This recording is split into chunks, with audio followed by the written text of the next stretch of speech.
Hey guys, tonight we're curling back through time into a world where sleep wasn't just something you did when you got tired, it was practically a social institution.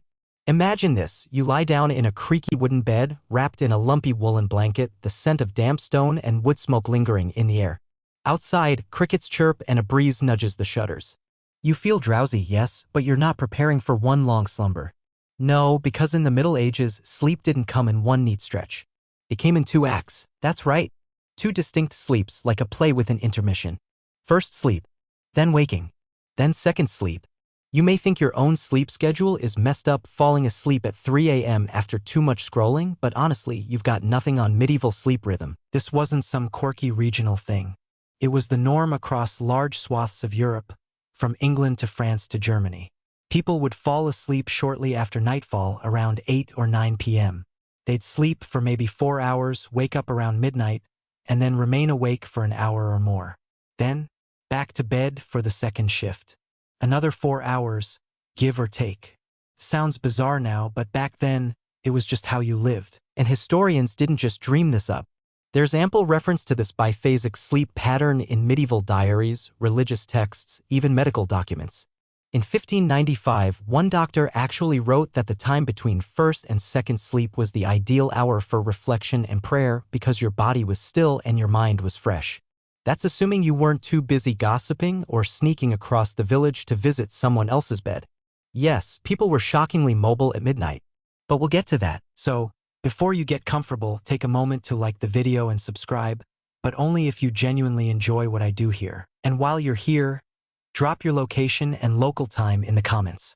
I'm curious when and where you're listening to this, and if any of you are tuning in from a candlelit stone cottage in Normandy, I'll be deeply impressed. Now, dim the lights, maybe turn on a fan for that soft background hum, and let's ease into tonight's journey together. The odd thing is, no one in medieval Europe would have thought of this as strange.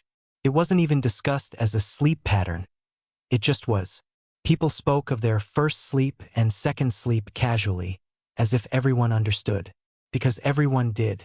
You'd fall asleep when darkness fell, typically not long after finishing your final meal, and when the fire had burned low. Sometimes you'd nod off still in your work clothes. In winter, bedtime came early, sometimes as early as 6 in the evening. In summer, things stretched out a bit later, though candles were expensive and not widely used except among the wealthy or the clergy. So let's say it's 1350, and you're a weaver in a small town in Flanders. You put out your rushlight, stretch out on your straw-stuffed mattress, and drift into first sleep. It's dark. The room smells like sweat, wool, and onions. Someone nearby snores. It might be your spouse, your children, or your apprentice. Possibly all three. You dream. Probably strange, symbolic dreams filled with angels, demons, and very judgmental chickens. Then you wake up, not because your alarm clock rings, not because someone texts you. You wake up because your brain is built to do so. The prevailing theory now is that humans naturally evolved to sleep in two shifts, especially before artificial lighting threw everything out of whack. Without electric light, your body follows its own circadian rhythm. And one part of that rhythm involves a pause in the middle of the night. During this midnight window, sometimes called the watch, you wouldn't just lie there, tossing and turning. You might stoke the fire. You might pray. You might reflect on a dream, tend to your animals, or, if you were a bit of a night owl, you might actually get stuff done. There are documented cases of people sewing, chopping wood, or even writing letters during this odd little pocket of darkness. And yes, couples often used this time for intimacy.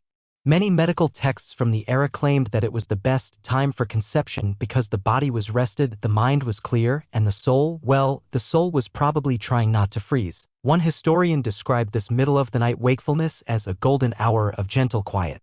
Others said it was when the deepest thoughts came, the hour when prayers meant more, when your confessions could be whispered without interruption. Or maybe, more practically, it was when your bladder insisted you get up and navigate the cold floor with numb feet to reach the chamber pot. But here's a question that scholars still debate. Why did this two-sleep cycle disappear? Historians still argue whether the Industrial Revolution, caffeine, or indoor lighting was the main culprit. Probably a mix of all three. With the invention of street lamps and later gas and electric lights, nighttime transformed. Shops and factories stayed open later. People gathered at pubs and salons into the evening. Suddenly, sleep didn't have to start at sunset. It was pushed later and later. And when you start sleeping at midnight, you don't have time for two phases. You just sleep once and curse your alarm clock when it rings. Still, there's something romantic and a little eerie about the old way. The idea of slipping between two sleeps with a private hour of darkness and stillness in between. It sounds almost like meditation. Or maybe like those rare nights when you wake up at 3 a.m., stare into the dark, and just breathe. And yes, it's possible your body still wants to sleep this way. Some people who unplug from modern life, no electricity, no screens, naturally drift back into the biphasic pattern. First sleep, waking.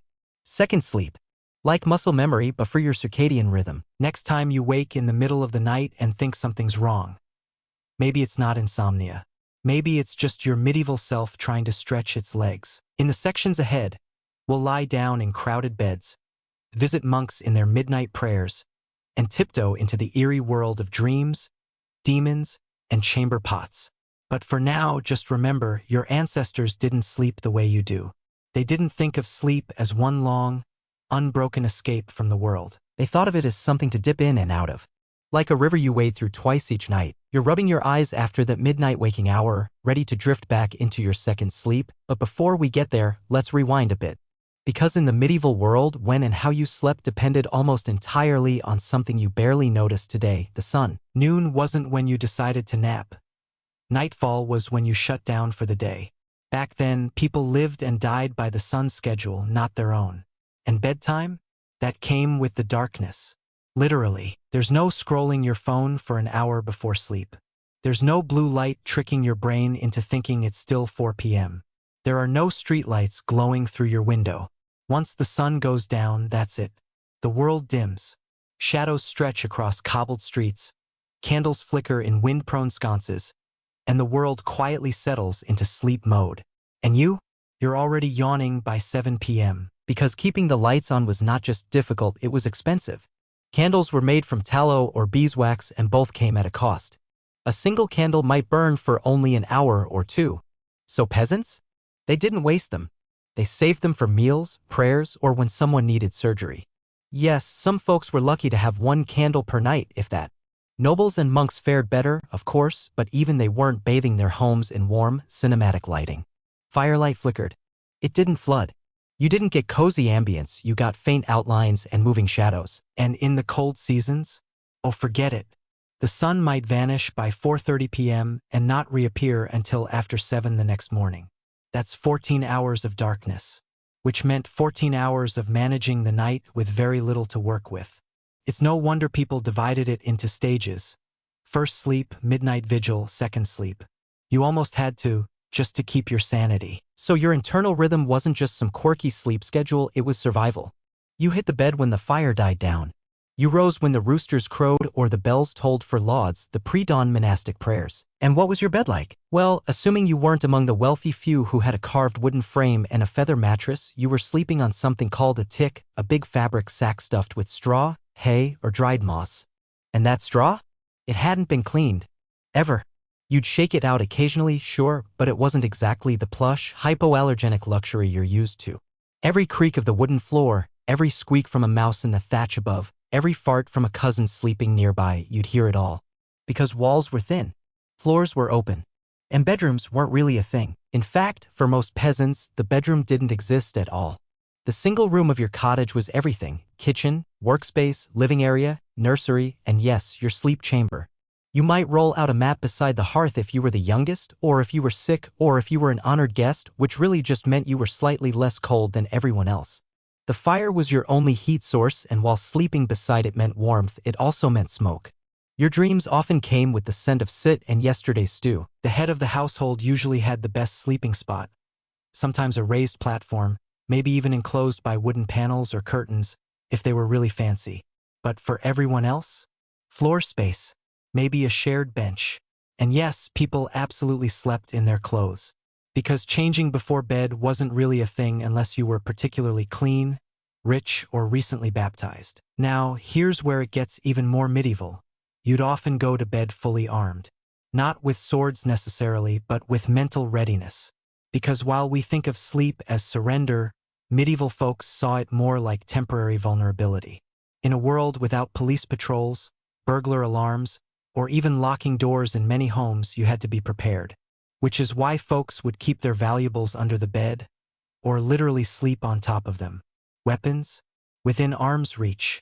And if someone tried to steal your chickens during the night, you were up faster than you could say, plague rat. But maybe you're lucky tonight. No one's stealing your turnips. No livestock are giving birth unexpectedly. So you sleep through that first chunk of night from sunset till about midnight.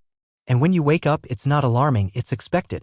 You might mutter a short prayer, adjust your cloak, scratch at a flea bite or two, and maybe whisper with whoever's sharing your straw. And here's a fun fact: your social status changed your relationship with the dark. While peasants generally rose and rested with the sun, wealthier people, those with access to more candles, larger homes, and yes, a schedule less ruled by backbreaking labor, could afford to extend their evenings.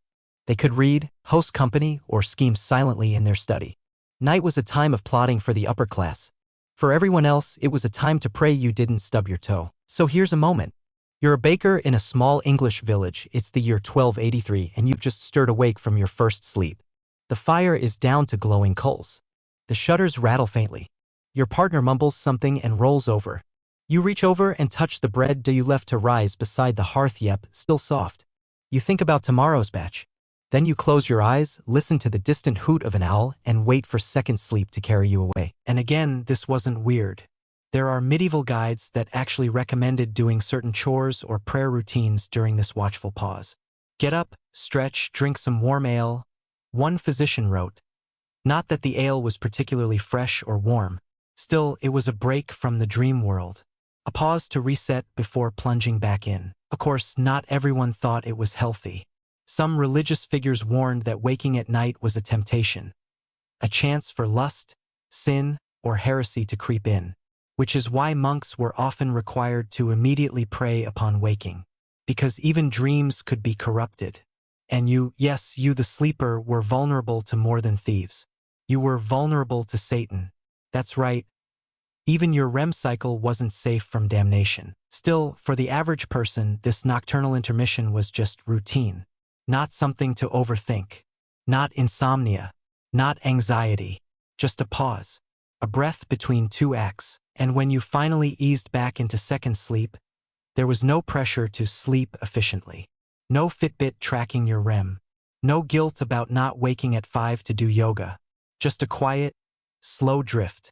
And when the sun finally slipped over the horizon, you rose, not because of some alarm, but because the village rooster had once again done his job with unnecessary enthusiasm. So, next time you feel guilty for waking in the middle of the night, remember this.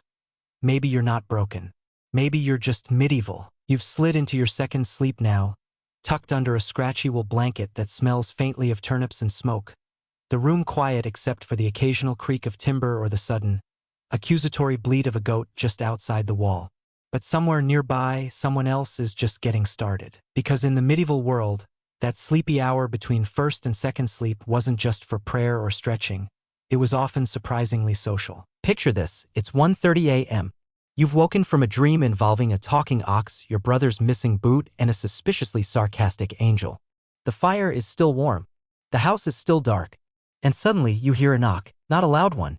Just a gentle tap tap tap on the door. Now, in modern times, someone knocking at your door at 1:30 a.m. probably means a life or death emergency or a neighbor who desperately needs batteries. But in the 1300s? It might just be your neighbor popping by to borrow a candle stub. Or to talk. Or maybe to see if you're up for a little nighttime company of the marital variety. Yes, during the watch, it wasn't uncommon for people to engage in small, quiet, domestic activities.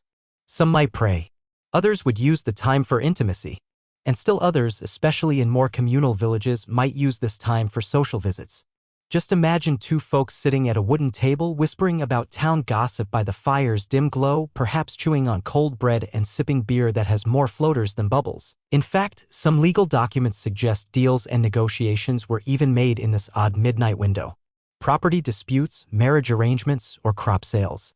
Picture two middle-aged men hunched over a slab of stale cheese at 2:12 a.m., whispering about who actually owns the ox tied to the north wall. There's also evidence that professional services, yes, those kinds, sometimes operated during the watch. Brothels in medieval towns were often located near city gates or docks, and records indicate activity ramped up in the late evening and lingered deep into the night. And while we're keeping things PG-13, let's just say that not everyone used that waking hour for silent reflection. But even in monasteries, places you'd assume were bastions of structure and silence, the midnight hour had its rituals.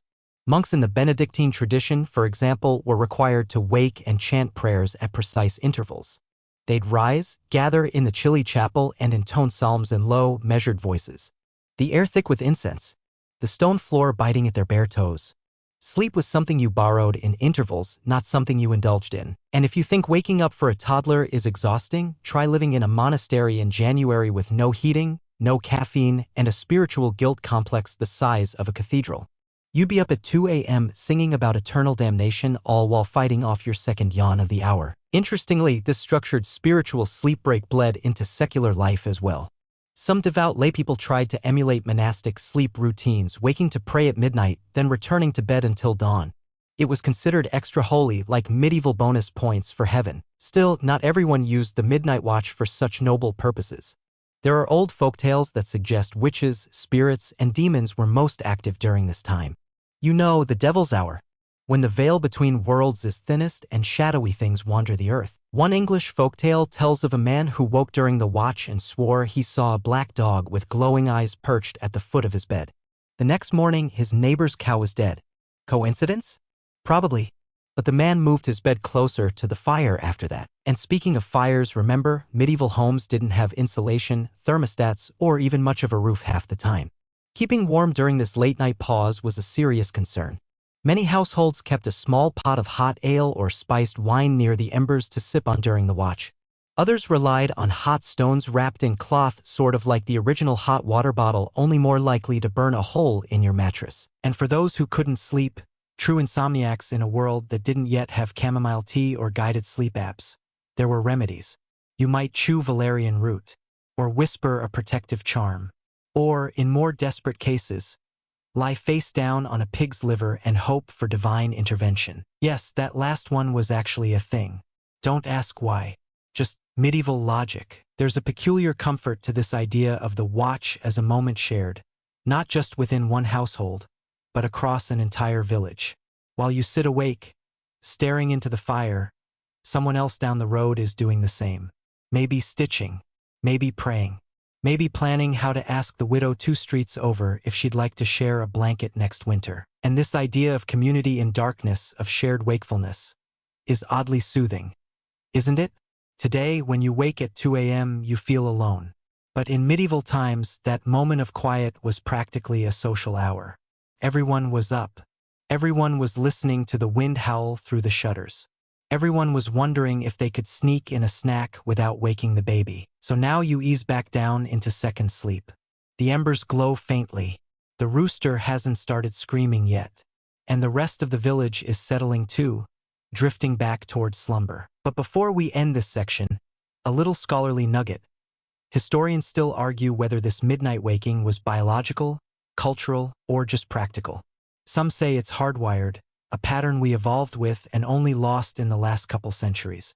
Others argue that it was a necessity of the era's lighting, labor, and faith-based routines. Still others claim it's more myth than reality, cherry-picked evidence that overstates how common biphasic sleep actually was. But you just know that waking up in the middle of the night used to mean a quiet moment by the fire, a whispered story, maybe a cheeky midnight snack. And honestly, that sounds kind of perfect. Second sleep wraps around you like a fog. The fire has gone out completely now, the coal's cold and forgotten. Your breathing is soft, even undisturbed, until something shifts at your feet. It's warm, solid, and unmistakably human. Congratulations. You are now part of a medieval sleep tradition that would horrify your modern sensibilities. The communal bed. Forget memory foam and adjustable lumbar support. Forget your own pillow, your own sheet, your own sacred rectangle of personal space. In medieval Europe, sleep wasn't private. It was crowded, loud, often pungent, and surprisingly normal. You, your family, your servants, sometimes even your animals, might all be crammed together in one bed. And not even a big bed, maybe something barely wider than a modern twin, propped up with rope or woven straps sagging like a tired hammock. And into this humble cradle of rest, you all tuck yourselves, elbows and knees and tick-filled straw scratching your legs. And no, this wasn't considered strange. In fact, sharing a bed was often a sign of status, closeness, or trust. You didn't just share a bed with family. Travelers shared beds with strangers in inns. Servants slept at the foot of their master's bed. Apprentices cuddled up next to their employers. It was cheaper, warmer, and apparently less awkward than you might expect. There's even a phrase for it, bedfellows. Today, it carries implications. Back then, totally platonic. Political allies, monks, business partners, and best friends, all could be bedfellows. Samuel Pepys, writing a few centuries later in the 1600s, casually noted sharing a bed with multiple friends and colleagues, like it was no more unusual than borrowing a coat. Now imagine the scene. 6 people asleep in a wooden cottage, bodies pressed together in a tangle of blankets and limbs. One person snoring, another twitching, someone else muttering Latin in their sleep. And right in the middle, a toddler has just kicked you square in the ribs. Welcome to medieval co-sleeping. Of course, it wasn't all together for fun. For many, there was no other option. Beds were expensive. Space was limited. Heating was non-existent. In winter, sleeping together meant survival. Your collective body heat was your only furnace. That and maybe a sleeping pig if you were lucky enough to own one. Even in wealthier homes, bed sharing happened frequently, though the social dynamics were a bit different. Nobles might have the luxury of curtains around the bed, or even an entire bedchamber, but they still often slept with servants nearby. A lady's maid might curl up on a bench. A squire might roll out a fur beside the hearth. Royalty, of course, had enormous canopied beds, and still often ended up with a dog or child under the covers. Then there were the inns. Ah yes, traveling in medieval Europe meant paying for a bed. Not a room, mind you, a bed. One bed, multiple strangers.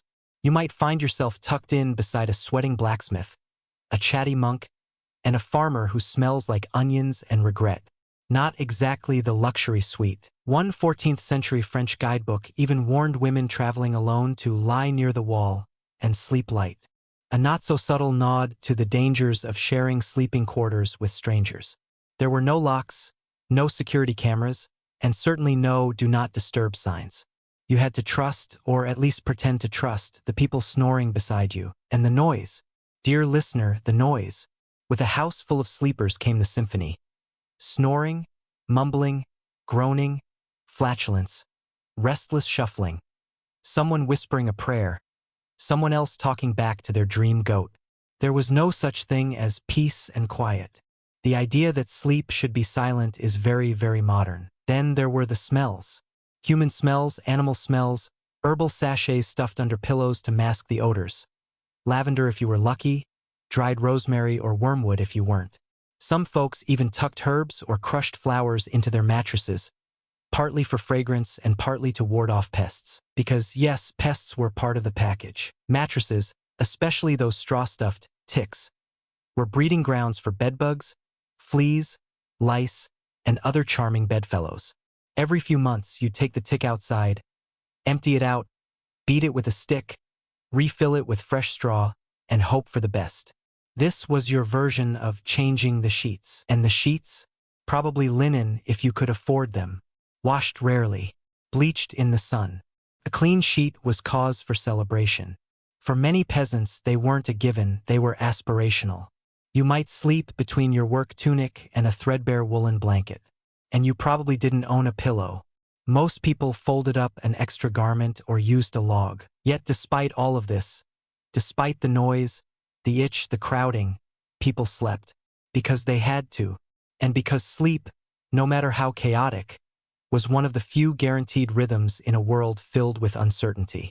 You worked until you dropped. Then you dropped.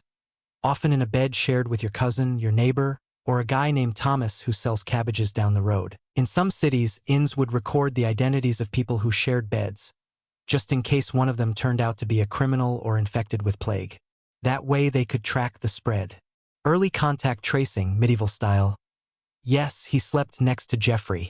Oh no, and still people trusted sleep.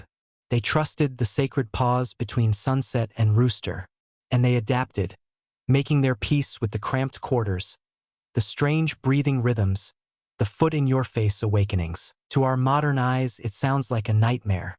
But to them, it was just night. And maybe, if you think about it, there's something deeply human about it. Something soft, even comforting. Because sleep wasn't a lonely act. It wasn't a retreat behind a closed door with noise-canceling headphones and blackout curtains. It was shared, messy, collective, warm, full of life and breath and the strange security of knowing that you weren't alone in the dark. So as you curl into your imagined straw mattress tonight, try to picture it. The feel of other bodies close by, the scent of old wool and wood smoke, the low whisper of someone snoring 2 breaths behind yours, and the quiet assurance that, if something came for you in the night, you wouldn't face it alone. You're deep in second sleep now, the communal bed settling into a sort of warm, squirmy peace. Someone's elbow is under your ribs, a toddler's toes are pressed against your cheek, and the straw beneath you crackles with every shift of weight. Just as your dreams start to reappear, something involving a talking duck and a cheese-will-crowned king. You hear it, a tiny crunch, a rustle. Something is alive in your mattress. Again, welcome to the uncomfortable truth of medieval bedding. Mattresses weren't just uncomfortable. They were inhabited. Your sleeping surface, called a tick, is nothing more than a large, canvas-like sack stuffed with whatever was available. Straw, hay, rushes, dried moss, even old feathers or discarded wool if you were fancy. You didn't lie on a mattress so much as lie in it. It swallowed your shape, shifted like a burlap jellyfish, and clung to odors with devoted intensity. And that sound you're hearing? Probably a beetle, or a flea, or several. In fact, beds in medieval Europe were considered prime real estate for parasites. Fleas, lice, bedbugs, mites, you name it, they were regular sleep companions. You scratch an itch on your shin and realize that the bite you blamed on the chickens yesterday might actually have been from your mattress. Not that there was much you could do about it. Once a season, maybe twice if your household was unusually hygienic, the bed tick would be hauled outside and emptied. You'd beat the empty sack with a stick, flip it, shake out the dust, and then refill it with fresh straw. You didn't wash it, you refreshed it. And that straw? You hoped it wasn't moldy or damp. If it was, you'd wake up with more than just an itch, you'd be battling a full-blown cough and a rash that looked suspiciously plague-adjacent. Of course, the wealthy had better options. If you were noble or very lucky, your mattress might be filled with feathers. But even then, it wasn't quite the cloud you're picturing. It flattened quickly, it stank, and it absorbed everything. And it didn't matter how rich you were, lice didn't care about titles. They nestled happily in the coif of a baron or the beard of a bishop just as easily as a stable boy. To make things worse, bedding was rarely washed. Sheets, if they existed, might be linen and cleaned a few times a year. Maybe. Quilts or woolen blankets were precious and hard to replace. So they absorbed a lifetime's worth of sweat, grime, and stories without ever meeting a bar of soap. Sleeping in medieval times wasn't about luxury, it was about resilience. Still, people did what they could to make their beds more tolerable. Herbal sachets were a common solution. Little bundles of lavender, rosemary, pennyroyal, wormwood, not just for the scent, but because they were thought to ward off insects and bad spirits alike. You might sleep with dried mint under your pillow or hang a sprig of sage above the bedpost to keep nightmares at bay, or at least keep the fleas mildly offended. And that's another thing, beds weren't just beds. They were spiritual zones, dangerous zones, vulnerable zones. Falling asleep was, in many ways, a daily flirtation with the unknown. You closed your eyes, drifted into unconsciousness, and trusted that you'd wake up again. In an age where medicine was patchy and life was short, that wasn't a guarantee. So people took precautions. Religious symbols were etched into headboards. Crosses were hung above the bed. Some folks recited prayers before lying down. If I should die before I wake. Wasn't just a cute rhyme. It was a real concern. Demons, nightmares, ghosts, they were all part of the medieval imagination, and the bed was their preferred entry point. In fact, beds were considered so spiritually charged that some folks feared lying down without proper rituals. Turning clockwise 3 times, saying the correct incantation, making the sign of the cross over your heart.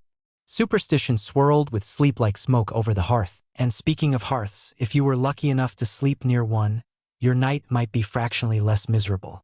The warmth of the dying fire was a comfort. So was the glow.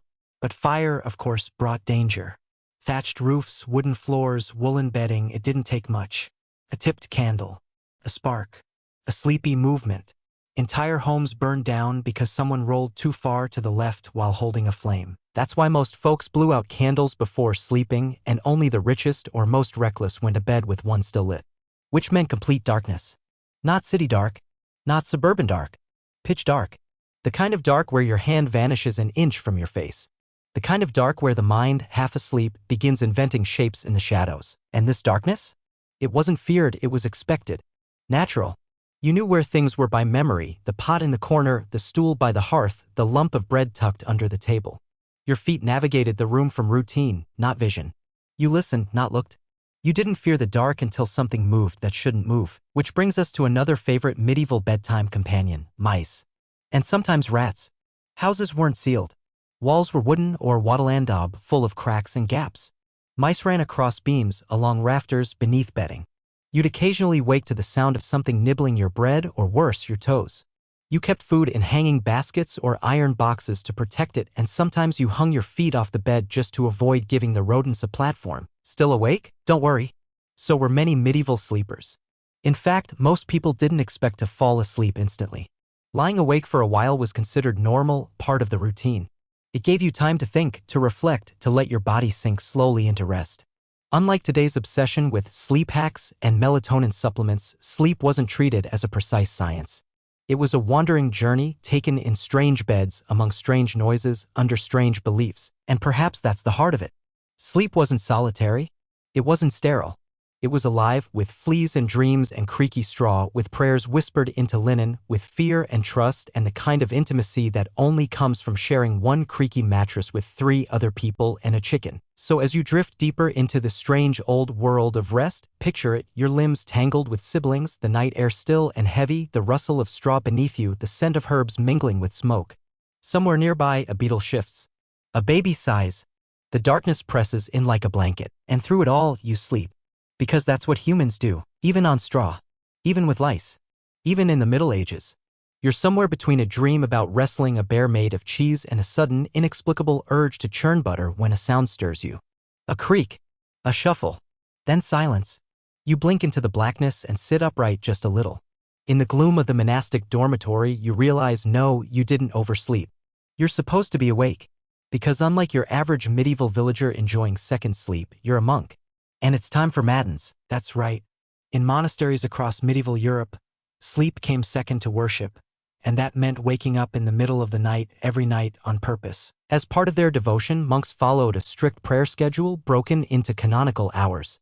These included lauds, prime, terce, sext, none, vespers, and compline. But the one that made the biggest mess of sleep? Matins, the early morning vigil prayer. Depending on the season and the abbey's rule, matins could fall anywhere from midnight to 2 or 3 a.m. smack in the middle of your deepest snooze. You don't argue. You simply rise. Monastic life is not known for luxury, and sleep was no exception.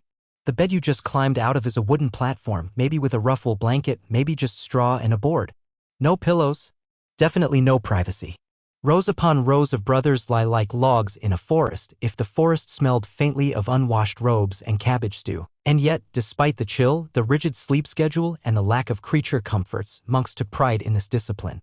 You swing your feet onto the cold stone floor, pull your robe tight, and shuffle out in silence. No one talks. That's another rule. Silence until after prime. The chapel is darker than dark, lit only by flickering tallow candles. Shadows leap across stained glass windows. The cold hangs in the air like a wool curtain. Your breath is visible. Your knees ache. Still, you kneel and chant the psalms in Latin over and over and over. The rhythm itself becomes a kind of lullaby, not of comfort, but of surrender. You're not meant to feel rested. You're meant to feel disciplined. Monks were known for sleeping sitting up or at least partially elevated. Why? Because lying flat was considered indulgent. Too luxurious, too likely to spark unclean dreams. Horizontal sleep was for the spiritually weak, or worse, the lazy. In some orders, monks would sleep fully clothed, belts cinched, sandals on. The Carthusians were especially hardcore. Their beds were more like benches, and they might get only a few hours total each night. Sleep was not their priority, salvation was. But here's the twist. This harsh routine wasn't purely about spiritual masochism. Many believed that the darkness between first and second sleep, between midnight and dawn, was the closest the soul could come to clarity. That God was most present in the hours when the rest of the world lay silent. So while you might be shivering, bone-weary, and barely conscious, you were also supposed to be at your most spiritually alert. That's not to say everyone loved it. There are quiet complaints buried in old monastic letters.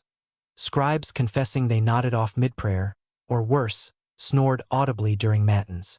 One monk was even punished for falling asleep and accidentally thwacking another monk with his candle, which, in fairness, would wake anyone up. Now imagine you're not a monk. You're just an ordinary medieval Christian trying to live a good life. Maybe you're inspired by the monastic routines. Maybe you decide to try it yourself. Wake up at 2 a.m., whisper a prayer, pace your room with a candle. Maybe you get a reputation as especially pious.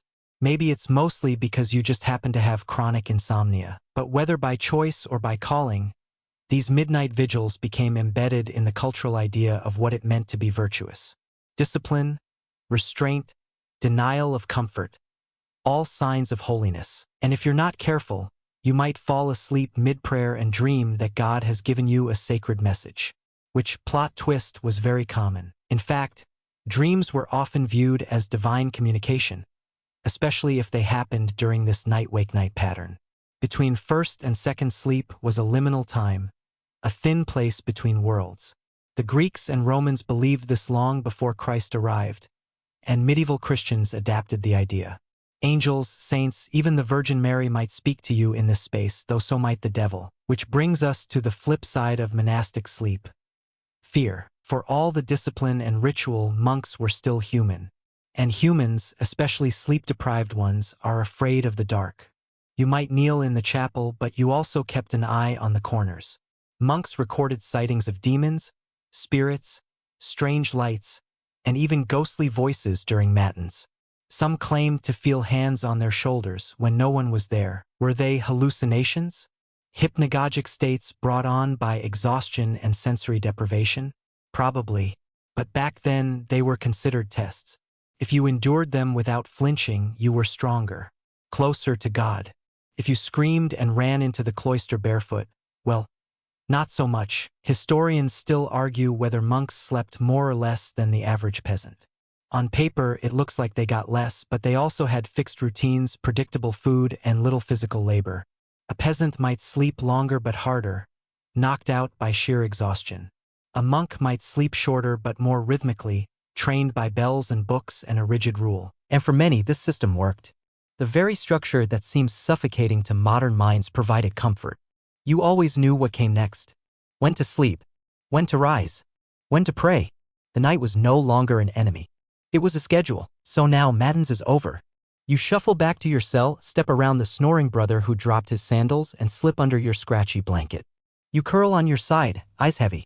The chapel is still faintly glowing behind you. You'll rise again in a few hours for lauds. But for now, you sleep again. Not deeply, but enough. Outside, the world remains dark. The stars shift in the inky sky. The rooster has not yet screamed. And within these stone walls, the rhythm of monastic sleep continues, soft and strange, like a chant humming through centuries. You're not a monk anymore. You've shed the itchy robe, escaped the midnight chanting, and returned to your little village hut. The fire's gone out again, the bed's crowded as ever, and second sleep has crept in like a gentle tide. But not everyone around you is lucky enough to be asleep, because tonight, like many nights, someone in the village is wide awake, keeping watch for thieves. You might not think of the medieval night as dangerous. After all, what could possibly happen in a village where everyone knows each other, where the cows live 3 feet away from your bed, and where the baker's snore is as familiar as your own breath? But danger did come. Quietly. Consistently. And often from someone you knew. You see, in many medieval communities, night wasn't just for sleeping. It was for stealing. When daylight ruled, eyes were everywhere. You couldn't take a loaf of bread without being spotted by 5 gossipy neighbors and an overzealous dog. But at night? At night, you had shadows. Stillness. People were disarmed literally and figuratively. The fires had gone out. The dogs were muzzled or tied. The doors, if there even were doors, were closed but not always locked. So every village had to figure out how to protect itself while it slept. And this is where the idea of the night watchman was born. Imagine this. A man walking through the misty dark, carrying a long wooden staff, a lantern, and possibly a bell. His job? To walk the streets and alleys, to knock on doors if he saw fire, to shout warnings if he spotted a thief, and occasionally to remind everyone, rather loudly, that they should be sleeping and not, say, sneaking off to meet a lover behind the mill. In towns, this job was official. Night watchmen were appointed, paid, and expected to follow a strict patrol. They were the first line of defense against burglary, arson, and all the strange things that creep in the dark.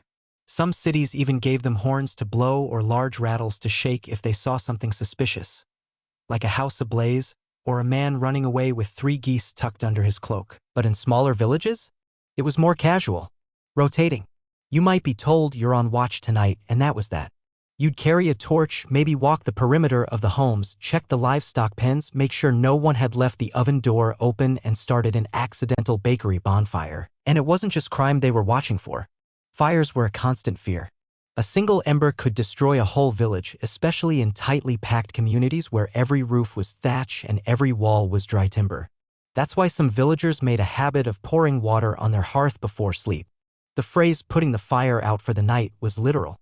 You douse the coals with a metal lid called a couvre-feu, the origin of the word curfew. Yes, that word you groaned about as a teenager had its roots in medieval fire safety. And if you think crime didn't happen just because folks were poor and pious, think again. People stole? Constantly. Food, tools, clothing, animals, especially animals. A good hen was worth more than a sermon. And if someone's pig went missing overnight, everyone knew it hadn't sprouted wings and flown off. It was probably in someone else's stew pot. And there'd be consequences. Sometimes the thief was caught. Sometimes they were merely suspected. And suspicion in a medieval village could be worse than evidence.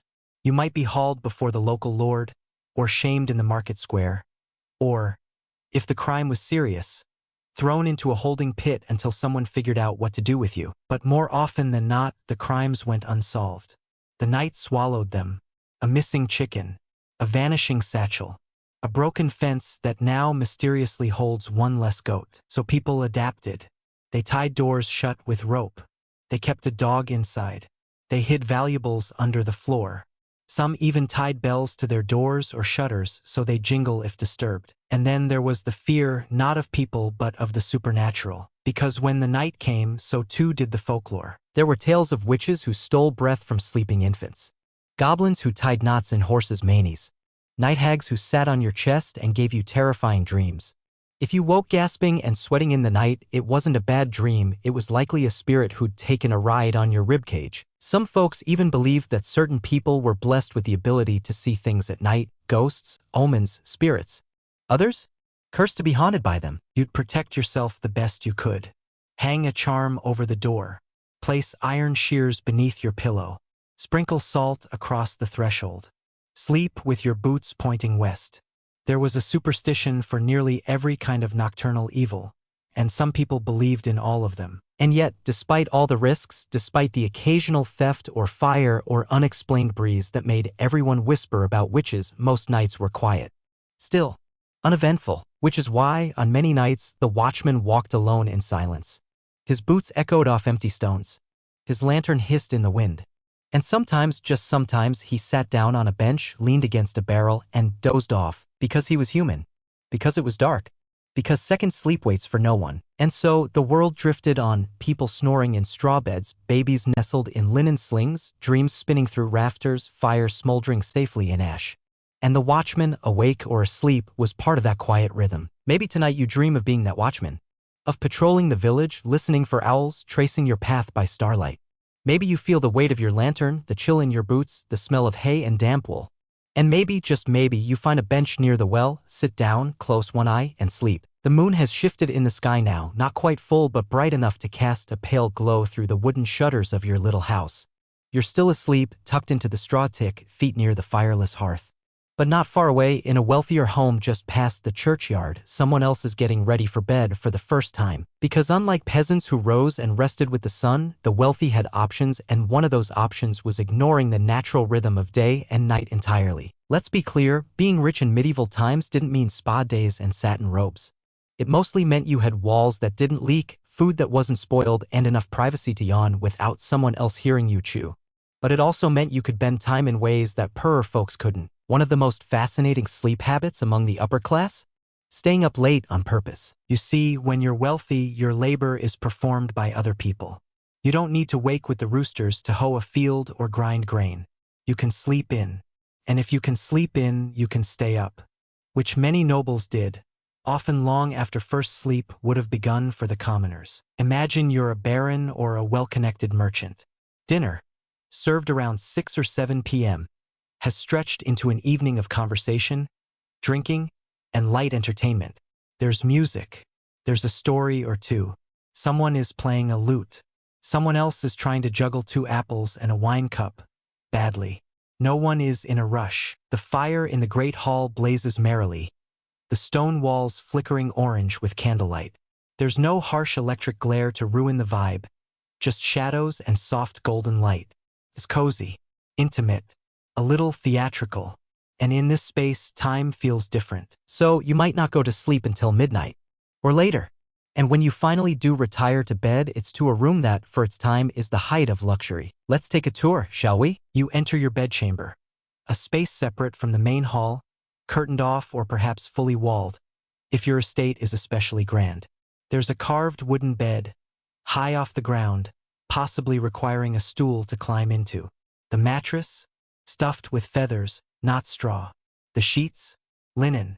The blanket, thick wool or even fur, perhaps lined with silk if you're feeling decadent. Above the bed hangs a canopy, not just for decoration, but to trap heat and ward off drafts. Curtains hang from rods and rings, closing you in like a cocoon. In winter, this is your only insulation. In summer, it's a mosquito trap. Either way, you're grateful. You may even have a warming pan, a metal pan filled with embers, slid between the sheets to take the chill off before you climb in. If you're especially pampered, a servant does this for you. If you're extremely pampered, the servant removes the pan before you arrive, so you don't accidentally set your nightgown on fire. Speaking of nightgowns, yes, the wealthy had them. Long, flowing garments made of linen or soft wool, sometimes embroidered with initials or family crests. And don't forget the nightcap. Not a metaphor, a literal cap, to keep your head warm. Because most of your body heat escapes through your scalp and medieval windows weren't exactly airtight. You lie in bed now, surrounded by the creak of old wood, the faint scent of lavender and wax, and the low ticking of the family cat as it settles near your feet. And then before sleep comes another ritual, reading. That's right. Wealthy medieval folks read before bed. If they were literate, a big if, they might unroll a scroll or open a beautifully illuminated manuscript and read a psalm, a romance, or even a medical treatise about how cheese causes melancholy. If they weren't literate, someone read to them, and if not reading, then listening to a story. It might be a tale of King Arthur, or a bawdy joke from an old servant, or a poem composed on the spot by a tired bard who really just wants to go home. Stories were the entertainment of the day, and bedtime was prime time. And then finally, you drift off, but not for the whole night. Because yes, even wealthy people participated in segmented sleep. You'd fall into first sleep, wake a few hours later, and maybe use the quiet interlude for prayer, for contemplation, or for, let's be honest, some adult activities, especially if your bed was large enough to include a partner. Unlike peasants, though, the wealthy had the luxury of privacy. You weren't sharing a mattress with 3 cousins and a goat. You had your space. You had a curtain. You had silence, but don't get too comfortable. Even rich people had their sleep disturbed. By the cold. By animals. Mice didn't care how noble your title was. By illness. By worry. By lice. Yes, even the wealthy had them. Fancy had lice. Probably trilingual. And sometimes by their own bad habits. You see, wealthy people also had access to more food, more drink, more indulgence. And that meant indigestion. Late-night meals of salted meat and heavy sauces. Too much wine. Sweets made with honey and exotic spices. You wake at 2 a.m. not to pray, but to groan and clutch your stomach. Some turn to remedies, herbal infusions, warm milk, a bit of dried ginger. Others simply endured. And yet, sleep always returned eventually. Historians still debate how different upper-class sleep truly was. Some argue that privacy and better bedding made for deeper, more restorative rest. Others point out that responsibility, travel, and politics often meant interrupted sleep anyway. You can't exactly nap peacefully if you're worried your cousin might poison your soup tomorrow. But the patterns were there. More freedom to sleep when they wanted. More control over their environment. More rituals, more choices. More room to indulge the mind before surrendering to rest. So now, in your softest imagined sheets, you breathe deeply and drift towards second sleep. Outside, the town is quiet. The peasants are long asleep. The watchman is halfway through his route. The fires burned low. And in the castle beyond the hill, someone's night candle just flickered out. In a world divided by class, even sleep was a privilege. The dream returns slowly. This time, you're floating down a river of barley soup, chased by a goose wearing spectacles. You mutter something, turn over in your straw mattress or your featherbed, depending on last section's fantasy, and slip into second sleep again. But now, dear dreamer, let's shift our gaze eastward. Because while most of medieval Europe is snoring in a jumble of segmented sleep, flickering candles, and whispery prayers, the Islamic world is wide awake with science. Yes. In medieval Baghdad or Cordoba, in Cairo or Samarkand, the night wasn't only for rest. It was for astronomy, scholarship, and even a bit of philosophical poetry. For many medieval Muslims, sleep was sacred, but so was knowledge. And if that meant sacrificing a few hours of shut-eye under a sky of 1,000 stars, so be it. Let's set the scene. You're in 10th century Baghdad. The city hums even after dark. Lattice windows glow faintly from oil lamps. The air is thick with the scent of spice, smoke, and the distant chatter of night owls, not the birds, but the scholars. And you, a curious student, are seated in the House of Wisdom, a real place, copying a translation of Aristotle while your tutor rubs his temples and mutters about verb declensions. In this world, sleep was considered important, but not all-consuming. Islamic scholars followed the teachings of the Prophet Muhammad, who offered guidance on how and when to sleep. And it was surprisingly specific. For example, don't sleep before the evening prayer. Don't sleep after sunrise. Try not to sleep on your stomach, it's considered unhealthy and undignified. If you nap during the day, do it around midday, ideally after lunch. And when you sleep at night, lie on your right side, facing Mecca. And yet, these guidelines weren't just about etiquette or piety. They reflected a holistic understanding of the body. Physicians like Avicenna wrote about sleep rhythms and the influence of sleep posture on digestion, dreaming, and spiritual balance. To them, sleeping was part of maintaining harmony between the body and the cosmos. And here's the twist, many of them were night owls by necessity. The heat of the day in desert cities made midday work unpleasant, even dangerous. So people adapted. They took midday naps, called qailula, and often stayed up late into the night. Dinner could be as late as 9 or 10 p.m. Afterward, people strolled, conversed, wrote poetry, even met in courtyard salons to exchange philosophical jokes. Yes, philosophical jokes were a genre, and once those conversations ended, only then did people settle into the first phase of sleep, which, like in Europe, was often segmented. First sleep might begin after midnight. Then came a natural waking, sometimes to pray, sometimes to read, sometimes just to reflect. Then second sleep. A full night's rest might stretch from 11 p.m. to just before dawn, with breaks between. The structure of the 5 daily prayers influenced this rhythm too. The Isha prayer, the last of the day, occurred after sunset and often marked the formal end of daily activity. The Fajr prayer, at dawn, marked the beginning of the new day. So sleeping between these two became the window for rest, and if that window had hinges in the middle, all the better. And let's talk about bedrooms. Unlike the stone and straw setups of medieval Europe, sleeping arrangements in the Islamic world were often more flexible. Think cushions, rugs, and mats rolled out in the evening and stored away during the day. Your sleeping space might also be your sitting room, your classroom, or your dining area. Beds weren't fixed furniture, they were adaptable zones of comfort. This had surprising benefits. Rooms stayed cleaner. Bedding could be aired out each morning.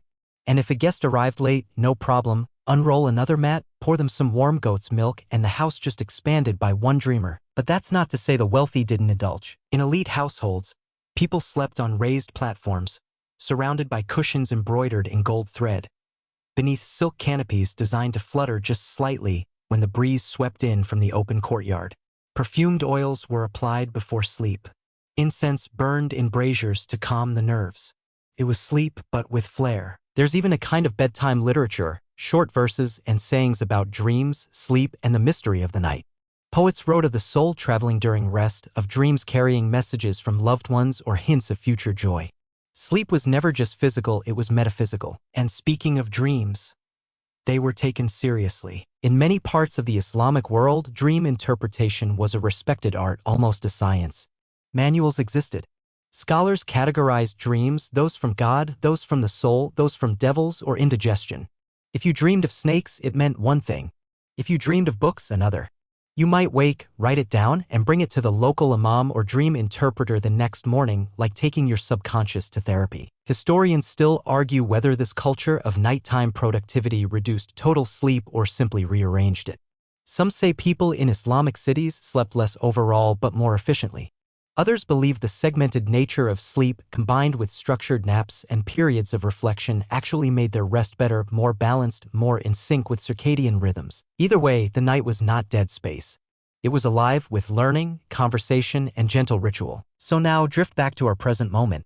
You, lying in your imagined courtyard, head resting on a pillow that smells of rosewater and spice, the air warm, the stars sharp above. Somewhere in the city, a call to prayer echoes softly through the darkness. You shift slightly on your cushion. The breeze stirs your hair, and you sleep not just because your body needs it, but because the soul welcomes it. You're lying in the dark again, your feet now tickled by the tail end of a dream that somehow involved dancing carrots and an inquisitive bishop. The world is still. Your breath deepens. You shift slightly, tug at the edge of your blanket, or maybe a sheepskin thrown across your feet, and drift into deeper second sleep. But not far from where you rest, someone is doing something quite different. They're writing. Because in the stillest parts of the night, when the village snores and the animals stop muttering in their stalls, medieval scribes and chroniclers often turned their attention to parchment and ink. And in doing so, they gave us some of the strangest, most sleep-deprived manuscripts in history. Let's pull back the curtain on the candlelit world of the midnight manuscript. Imagine this, you're a scribe in a small monastic scriptorium. You've got a stack of calfskin parchment, an inkpot, a sharpened quill, and a head that weighs roughly the same as a cart full of wet wool. But there's no getting out of it, you've got a deadline. The abbot wants another psalter copied. And you're only on Psalm 28, the rest of the monastery sleeps. Even the watchman has dozed off near the door. But you're hunched over a wooden writing desk, squinting at faded Latin, trying not to drip candle wax on the sacred margins. Your hand cramps. Your knees ache. You nibble the end of a stale biscuit. You are, in every sense, not thriving. And yet, this is where some of the most detailed work of the medieval world was created. The night, by people too tired to spell God the same way twice. It wasn't just religious texts either. Medical manuals, herbals, bestiaries, calendars, and even body poems were all copied, sometimes painfully slowly, by scribes burning through the night oil. The term burning the midnight oil isn't just poetic, it was very literal for these folks. And the longer the night wore on, the stranger the work sometimes became. One famous example? Marginalia, those weird little doodles in the margins of medieval manuscripts, snails jousting knights, monkeys playing bagpipes, rabbits wielding swords like avenging angels, those weren't always deliberate illuminations. Sometimes they were the work of scribes trying to stay awake. When your task is to copy the same passage over and over for hours in dim light with no caffeine, your mind wanders. You get bored. You doodle. You imagine what would happen if a chicken debated St. Augustine. You give your elephant a pair of glasses. You draw a butt trumpet. Yes, that's a thing. Look it up later. Many historians still debate whether these images were inside jokes among scribes or subtle protests against their working conditions. Some scholars argue that the scribes intended these to be read alongside the text. Others think they were spontaneous, cheeky acts of rebellion. What we do know is, the more tired the scribe, the weirder the margin. And when the fatigue really hit, mistakes abounded. You might repeat a line, or leave one out. You might spell a saint's name wrong and have to scrape it off the parchment with a knife. Yes, really. You might even, in moments of despair, write a little note to future readers like, "This parchment is bad. This ink is worse. I am very cold." Or more poetically, "The candle is dying. So is my patience." One particularly exhausted monk once ended a manuscript with the heart-wrenching sentence, "Now I've written the whole thing, for Christ's sake give me a drink." Relatable. But it wasn't just monks. In cities like Bologna or Paris, professional scribes also worked at night, especially as book production increased in the later Middle Ages. These men, and sometimes women, weren't copying holy texts, they were duplicating legal codes, philosophical treatises, and even romance novels. Clients wanted their books fast, and scribes needed to meet demand. Some worked in groups, taking shifts, writing by day, illuminating by night. Others powered through alone. And in university towns, it wasn't unusual to find a student hunched over a desk at 2 a.m., furiously copying Aristotle with ink-stained fingers and zero idea what the text meant. Which raises a fun question: were medieval people worse at spelling at night? Historians still argue whether scribal errors increased during nighttime sessions. Some evidence suggests yes, more misspellings, more skipped lines, more indecipherable handwriting. Others say the errors had less to do with time and more to do with the quality of the scribe or the distractions around him. Either way, if you've ever sent a weird 3 a.m. email, you're in excellent historical company. And here's another wrinkle: some of these scribes were also dreaming. There are accounts of scribes writing down their own dreams in the margins of manuscripts. A vision of an angel. A nightmare about falling inkpots. A cryptic phrase scribbled sideways. The owl spoke, and I remembered nothing. One scholar's theory? That in the quiet space between first and second sleep, some scribes used their wakeful moments to write down dreams, visions, or spiritual revelations. For them, the night wasn't just a time for copying, it was a time for receiving. Much like a monastic matin service, this half-sleep scribbling might have felt sacred, even prophetic. Others, of course, were probably just loopy from ink fumes. But even outside monasteries and scriptoriums, the association between night and creativity was strong. Poets, musicians, and storytellers often drew inspiration from the hush of darkness. Fireside tales, passed from mouth to ear, shaped the cultural memory of sleep, dreams, and the strange in-between spaces of night. So maybe, as you curl deeper into your blanket, some small part of you remembers this lineage. Maybe your sleepy brain is whispering to itself in a language only the margins understand. And maybe, just maybe, you'll dream tonight of ink and parchment, of dragons dancing in the margins, of monks muttering curses at their lamps, and of a time when even the most tired scribes helped keep the night alive. You stretch just slightly, your toes bumping something warm, maybe a bundled sibling, maybe the family dog, maybe your own foot gone numb from being crammed into this bed like pickles in a jar. You don't wake, not really. But your mind is drifting now, floating above the straw mattress, drifting like smoke through the rafters and into another life. Another bed. Another way to sleep, because not all medieval sleep happened indoors. Tonight, we step out under the stars to explore the curious world of sleeping outside, a habit both by choice and by sheer necessity. In a world without climate control, where smoke clung to every surface and fleas set up tiny drum circles in your bedding, sometimes the best sleep wasn't under a roof, but beneath the sky. Let's start with the most practical cases: you're traveling. Long-distance travel in the Middle Ages was slow, risky, and exhausting. Inns were scarce, and those that did exist were often expensive, filthy, or full. The phrase, "you wouldn't put your ox in that bed," was more than just snobbery, it was hygiene advice. So what did people do? They camped. Not in the marshmallow and tent poles sense, but wrapped in cloaks, curled beside wagons, pressed up against hedgerows, or nestled beneath tree canopies. A merchant heading to the next market town might stop for the night on the roadside. A pilgrim en route to Canterbury or Santiago de Compostela might bed down in a barn or under a bridge. A soldier on campaign? If he was lucky, he got a blanket. If not, just the dirt and the sky. And this was normal, expected. The stars were your ceiling, the moss your mattress, and if it rained, well, that was a night to remember. Interestingly, some chose to sleep outside even when they didn't have to. In the hotter regions of southern Europe or the Middle East, stone houses baked all day, turning indoor rooms into saunas by night. So people adapted. They moved their bedding to rooftops, terraces, or open courtyards. They'd drag a straw mat up the stairs, bring a pillow, and sprawl out under the stars with family members, hoping for a breeze. In towns like Cairo or Palermo, rooftop sleeping was practically a seasonal tradition. Entire families would migrate upstairs for the summer, like urban birds seeking cooler nests.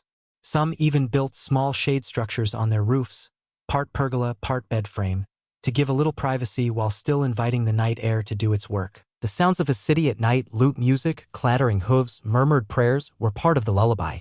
And if you woke up at 2 a.m. and rolled over to see your neighbor snoring 10 feet away on the next rooftop over, well, that was just summer. Of course, outdoor sleeping wasn't always so charming. For the very poor, it wasn't a seasonal preference, it was the only option. Homelessness existed in medieval cities, just like today. Orphans, widows, laborers between jobs, traveling beggars, and those with no family or land might find themselves sleeping in doorways, under bridges, or in church porches. Churches, while rarely warm, offered shelter at least temporarily. Some allowed the poor to sleep in the narthex or under-covered cloisters. Others didn't, and when they didn't, people found what they could. A pile of rags under a cart, a corner behind a tannery, a graveyard bench. Cities like London or Paris tried to regulate this, passing ordinances to clear vagrants from the streets or punish those caught loitering near wealthy homes. But it was a losing battle. Night after night, the houseless lay down wherever darkness offered even a sliver of comfort. And so the medieval night was full of sleepers of all kinds. Some curled under stars by choice, others because they had nowhere else to go. Let's not forget the watchers either. Not just night watchmen, but shepherds guarding their flocks, goat herds in mountain pastures, or swineherds sleeping with one eye open in case their pigs decided to sneak off into the woods. These people didn't just sleep outdoors. They lived outdoors. Day and night blurred. Rest came when it could, and among them, the nomads, groups like the Bedouin, Berbers, or steppe peoples of Central Asia maintained traditional patterns of mobility, moving with seasons, water, and herd migrations. Their tents were elaborate, structured spaces, but still fundamentally outside. Sleeping beneath a fabric roof, open to wind and stars and the sounds of a shifting landscape. Even in medieval Europe, there were itinerant workers, tinkers, minstrels, and traveling craftsmen, who preferred the road to any fixed bed. For them, a patch of dry grass and a warm cloak was plenty. Sleep was about recovery, not ritual. Historians still argue whether outdoor sleeping was viewed as inherently lower class or just practical.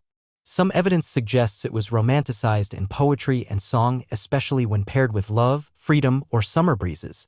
Other texts portray it as hardship, a marker of poverty, exile, or divine punishment. So tonight, maybe you picture yourself under that vast medieval sky. A wool cloak wrapped around your shoulders. The ground beneath you smells of thyme and damp soil. Somewhere nearby, a donkey snores. You pull the corner of your blanket up over your nose, stare at the constellations you don't quite remember the names of, and feel your body relax into the earth. There's no mattress here, no pillow, just the softness of your own breath, the thrum of insects in the grass, and the vast, slow turning of a sky that watched over everyone. Kings and peasants, monks and minstrels, scribes and shepherds, all dreaming differently beneath the same stars. And you sleep peacefully. No roof, no lock, no worries, just night. The night air shifts, and with it your dream slips sideways, something about a talking sheep accusing you of stealing its blanket. You murmur, roll over, and exhale. The house creaks. Somewhere far off, a dog barks once, then falls silent. You don't stir. Not yet. But your mind, quiet, soft, and floaty, drifts backward again. This time into the strange and secret world of superstitions around sleep. Because for medieval people, sleep wasn't just a biological necessity. It was a threshold, a crossing, a kind of temporary death. And where there's mystery, there's fear. You see, in an age where medicine involved leeches and people still argued about how many angels could dance on a pin, sleep was not fully understood. What was it exactly? Where did your soul go when you closed your eyes? Why did some people snore gently and wake refreshed, while others muttered nonsense, thrashed, and awoke pale and sweaty? To a medieval mind, sleep wasn't just rest. It was vulnerability. And vulnerability, of course, invited visitors. Let's begin with a popular belief that your soul left your body while you slept. Seriously. Many people thought the soul took little journeys during sleep, sometimes to heaven, sometimes to dream realms, sometimes just down the street to check on your cousin who owed you money. If you were disturbed while your soul was out, there was real fear it might not find its way back. This is why waking someone suddenly, especially a child, was discouraged. You could frighten their soul, or worse, sever it from the body altogether. So if you ever feel like your grumpy teenage self didn't want to be woken for school, congrats, you were spiritually aligned with 12th century scholars. Then there were the dreams themselves. Dreams weren't random. Not to a medieval sleeper. They were messages, warnings, temptations. And interpreting them was practically its own profession. A dream of falling might be a sign you were losing spiritual footing. A dream of teeth falling out? Some believed it foretold the death of a family member. A dream of flying? That could mean divine favor or just that you ate too many onions. And speaking of food, what you ate before bed was believed to influence your dreams and your risk of nocturnal visitation. Heavy, rich foods were said to cause bad dreams. Certain herbs like mugwort or fennel were believed to either prevent nightmares or invite visions, depending on who you asked and how much they liked you. There was even a belief that cheese could cause strange dreams. This wasn't entirely wrong. Aged cheeses do contain compounds that might influence REM sleep. But in the medieval imagination, this meant if you dreamt of being chased through a cathedral by a singing pig in a crown, well, blame the dairy. And then there were the things that might visit you during sleep. Let's start with the nightmare, not just a bad dream, but a malevolent force. In Old English, it was called the mare, a supernatural creature that sat on your chest while you slept, pressing the air from your lungs, freezing your limbs, and filling your dreams with dread.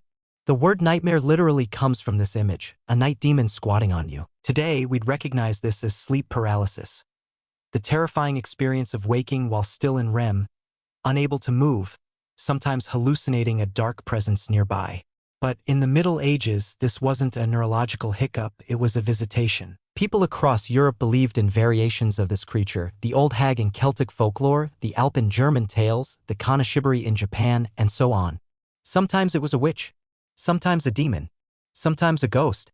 Always terrifying. To protect yourself, you might place iron objects under your pillow, or a Bible, or hang a charm over your bed, like a sprig of rowan, or a small woven cross made of straw. Some believed you had to sleep facing east, so your spirit wouldn't be caught off guard by the devil, who apparently had a terrible sense of direction. But it wasn't just demons people feared, it was witches. A witch could curse your sleep, steal your breath, cause you to sleepwalk or worse, sleep forever. Folk tales abounded with stories of people lured into enchanted slumber, never to wake unless kissed by royalty or doused in holy water. And yes, these tales shaped later fairy tales, from Sleeping Beauty to Snow White. For the average medieval person, avoiding such fate meant rituals. Some people recited prayers or specific psalms before bed. Others muttered protective rhymes. One common English charm went, Matthew, Mark, Luke, and John, bless the bed that I lie on, a simple rhyme. But to someone lying in a creaky bed, in a cold room, with the wind moaning through the thatch and shadows pooling in corners, that prayer was armor. And then there were the omens. If a dog howled beneath your window while you slept, it was a sign of impending death. If you dreamed of water, someone close to you might be keeping a secret. If you woke at exactly 3 a.m., it was either divine intervention or an open invitation for spirits to visit. Historians still argue whether these beliefs were taken literally by everyone or mostly existed in folk tradition.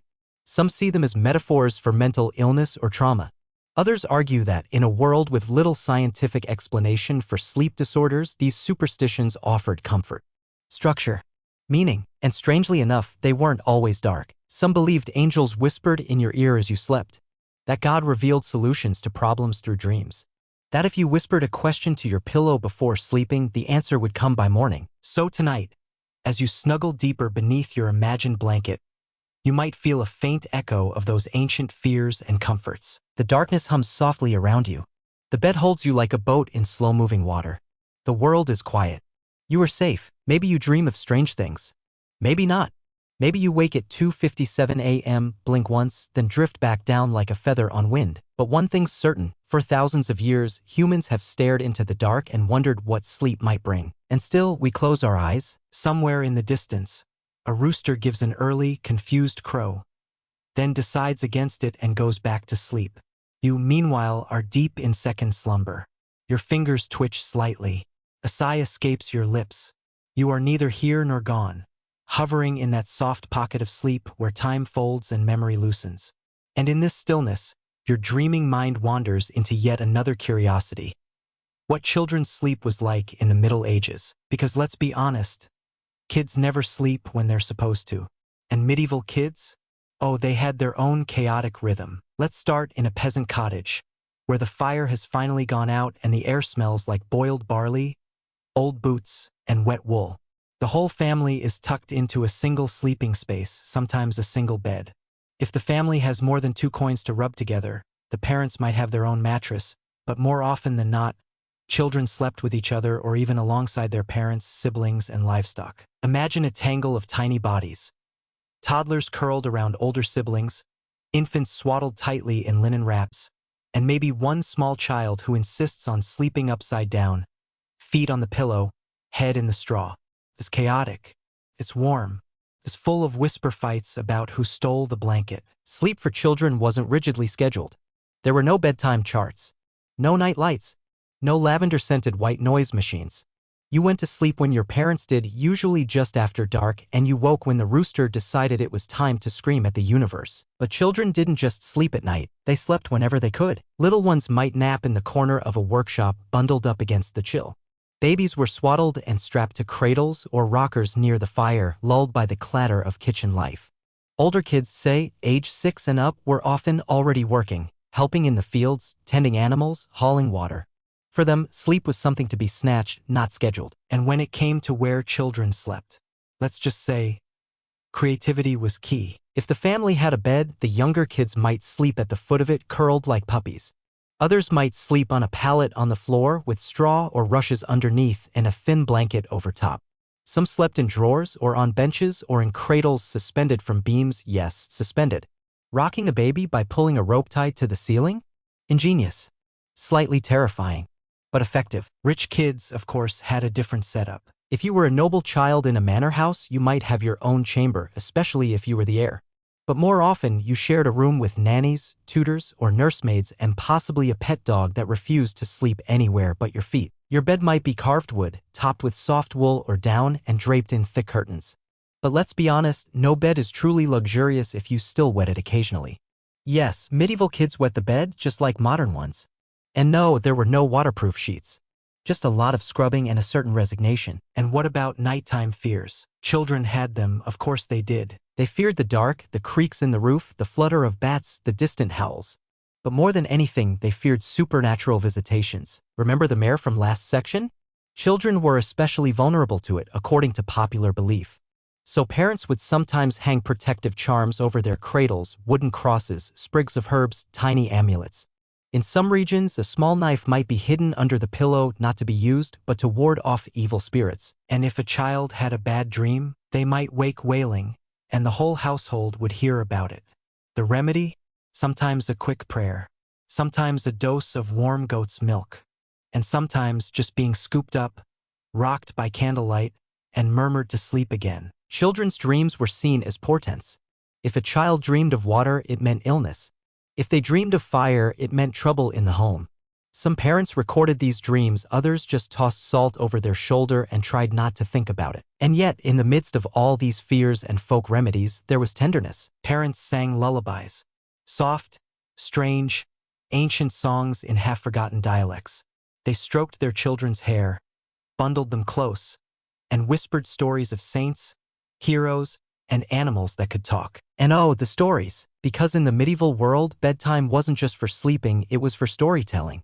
Not just in castles, but in cottages, taverns, and tents. Tales of Reynard the Fox, of dragons slain by saints, of clever peasants outwitting greedy landlords. Some stories were funny, some scary, some so old no one knew where they began. Storytime wasn't just entertainment, it was instruction. A way to teach morality, caution, and hope. Don't go into the woods alone. Be kind to strangers. Greed will turn you into a frog.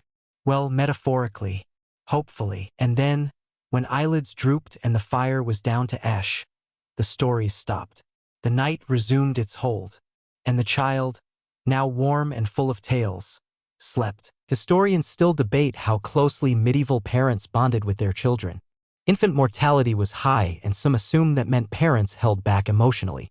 But evidence, from lullabies to lovingly detailed cradle designs, suggests deep affection. Yes, children died young, but while they lived, they were cherished. So tonight, maybe you imagine yourself as one of those children, tucked into a lumpy pallet with your siblings, the fire crackling faintly, a lullaby still echoing in your ears. Outside, the wind knocks against the shutter, but you're safe. A scrap of wool covers your shoulders. A carved wooden fox guards the foot of the cradle, and sleep comes easily now, because you are loved. You're still fast asleep now, your breath soft and even, your limbs heavy with the peaceful weight of deep slumber. If someone creaked a floorboard nearby, you wouldn't even stir. But in your mind's eye, the dream begins to tilt. Maybe you're inside a medieval inn now, or maybe you're riding a cabbage through a cloud, who can say? But tonight, let's nudge your wandering thoughts towards something a bit noisier, a bit grimier, and very much alive after sunset, the public side of medieval sleep, in other words, how people slept in taverns, inns, and cities that never really shut up. Because while we've spent a lot of time in cottages and castles, let's not forget that medieval towns and cities were noisy, crowded, and full of people who had nowhere private to lay their heads. So, they slept where they could, in inns, communal sleeping halls, alehouses, and on the go. Let's begin with a classic medieval inn. Picture it, a timber-framed building leaning ever so slightly left with a swinging wooden sign. Maybe it shows a lion, maybe a goose, maybe a symbol so faded no one remembers what it was supposed to be. Inside, it's smoky, loud, and smells like boiled onions, wet wool, and horses. Always horses. You're lucky if the innkeeper even acknowledges you. You're luckier still if there's a bed available. But don't get too excited. When you hear bed, it doesn't mean private room with fresh sheets and chocolates on the pillow. It means a shared sleeping space. Possibly with strangers. Definitely with fleas. You see, communal sleeping was the norm. Whether you were a merchant, a monk, or a minor noble passing through, if you stayed at an inn, you shared a room. Sometimes a mattress. Sometimes even the same blanket. Imagine arriving late, road-weary and cold, only to find your bed mate already snoring, one boot on and a suspicious puddle forming beneath him. You sigh, remove your knife, but keep it close and try not to inhale through your nose as you crawl under the fusty covers. Privacy? That's for kings. Maybe, and this wasn't just a rural thing. In bustling cities like London or Bruges, people were constantly on the move. Traders, pilgrims, messengers, traveling minstrels, and the need for lodging meant that sleeping rough or renting a spot on a floor was totally normal. Some inns didn't even offer beds, just sleeping benches. Long wooden planks where a dozen people might lie down shoulder to shoulder, wrapped in their own cloaks. And then there were taverns. In many medieval towns, alehouses doubled as lodging. You'd stumble in late, maybe drunk, maybe lost, and ask the barkeep for a place to lie down. That place might be a bench, a spot near the hearth, or a patch of straw in the back room next to a cask of fish. If the tavern was especially lively, sleep might come only after the last lute was strummed and the last fight broken up. Tavern sleep was light sleep. You never quite let your guard down. But it beat sleeping in the rain. Cities also offered a strange mix of wealth and squalor when it came to night accommodations. In wealthier homes, servants often slept wherever there was space, under staircases, behind curtains, in kitchens, even on trunks or bundled into corners near their masters' rooms. These weren't formal bedrooms. They were spaces of convenience carved out of necessity. And because these homes were large but not well insulated, sleep was often interrupted by drafts, creaking floors, and rats that refused to observe bedtime. Meanwhile, the poor found sleep in the nooks of the city itself, on church steps, under archways, in stables, or in the corners of crowded tenements. In some cities, hospitals and almshouses offered beds for the truly destitute, though bed again often meant a plank and a shared wool blanket that hadn't been washed since the previous monarch. But among all this roughness, one thing persisted: community. Even in crowded sleeping quarters, people found ways to bond. Telling stories, sharing gossip, muttering prayers, or just murmuring sleepily about how awful the straw smelled. Sleep was not always solitary. It was social. And this social aspect sometimes got awkward, because if you shared a bed with strangers, you also shared everything. The snoring, the shifting, the occasional sleep-talking, and yes, the bodily functions. There are accounts of people keeping sticks or pokers by the bed, not to fight off intruders, but to gently nudge a bedmate who had the gall to snore like a war trumpet. Let's not forget that many people slept sitting up in public spaces, especially travelers or workers who only had a few hours to rest. Cathedral porches, market stalls, and even bridge nooks served as temporary bedrooms. There's even a record from 14th century Florence of people sleeping on tombs in the cemetery, not out of disrespect, but because the raised stones were cool, flat, and available. Historians still debate how restful the sleep actually was. Some say people adapted to broken, noisy sleep and simply adjusted their rhythms. Others argue that the constant interruptions, fights, animal noise, cold drafts, drunken neighbors left people perpetually exhausted. But one thing's clear: the medieval world rarely went completely dark. Especially in towns and cities, the night had a rhythm of its own. Street vendors closed up shop. Alehouses dimmed their lanterns. Prostitutes emerged from alleys. Watchmen did their rounds, rattling staffs and muttering prayers. And somewhere, in a cramped upstairs room above a bakery, 6 strangers shifted in a shared bed, wondering who had the warmest feet and how much longer until dawn. So tonight, you might imagine yourself in one of those bustling towns. You've arrived late. You're tired. You find a space in an inn, barely a room, barely a bed. But it's warm. Sort of. Someone nearby is snoring. Someone else is humming themselves to sleep. You curl up, clutch your satchel to your chest, and close your eyes. You won't sleep perfectly. You might wake when the chimney creaks or someone kicks you. But still, there's comfort here, in being among others, in resting, even briefly, in the hum of a city that never fully sleeps. Your breath deepens. A muffled clatter sounds far away, perhaps a dream blacksmith dropping his hammer or the rattle of a wooden cart rolling down some forgotten cobbled lane. Either way, you don't wake. Your mind is floating now, not quite in the clouds, but somewhere gently between history and haze. And in that space, let's drift into one of the more peculiar corners of medieval sleep culture. How people dealt with nighttime disruptions, from fire, fear, and full bladders to, yes, the deeply medieval dilemma of what to do when someone steals your blanket. Because sleep in the Middle Ages was rarely uninterrupted. First, the obvious issue, the fire. In households with hearths or braziers, someone, usually the last person to bed, had to rake the fire, meaning pull ash over the coals to keep them alive until morning. That way, the home wouldn't be freezing by dawn and you wouldn't have to start the whole process again with flint and frustration. But it was a gamble. Sometimes coals reignited. Sometimes they smoked too much. And sometimes they set things on fire. Entire streets burned down this way. In fact, some towns passed ordinances requiring the hearth be covered at night, hence the word curfew from the French couvre-feu, meaning cover the fire. Still, accidents happened. And if someone shouted fire in the middle of the night, sleep ended very abruptly. The community might rally, throwing buckets of water or beating flames with wet blankets. But more often than not, everyone stood around in their nightshirts, blinking blearily, muttering prayers, and trying to remember whether they'd left the ham hanging above the hearth. And speaking of nightshirts, let's talk about what people wore to bed. Because this too tells us a lot about how ready they were for disruptions. The average peasant might sleep in whatever they wore during the day, especially in colder seasons. Richer folk had nightgowns, long linen, or woolen garments, sometimes embroidered with family crests, because nothing says elegance like going to bed in monogrammed pajamas. Nightcaps were also popular, not for style, but to keep the head warm in drafty rooms. In fact, many people covered themselves completely, even pulling fabric over their faces to keep out biting air.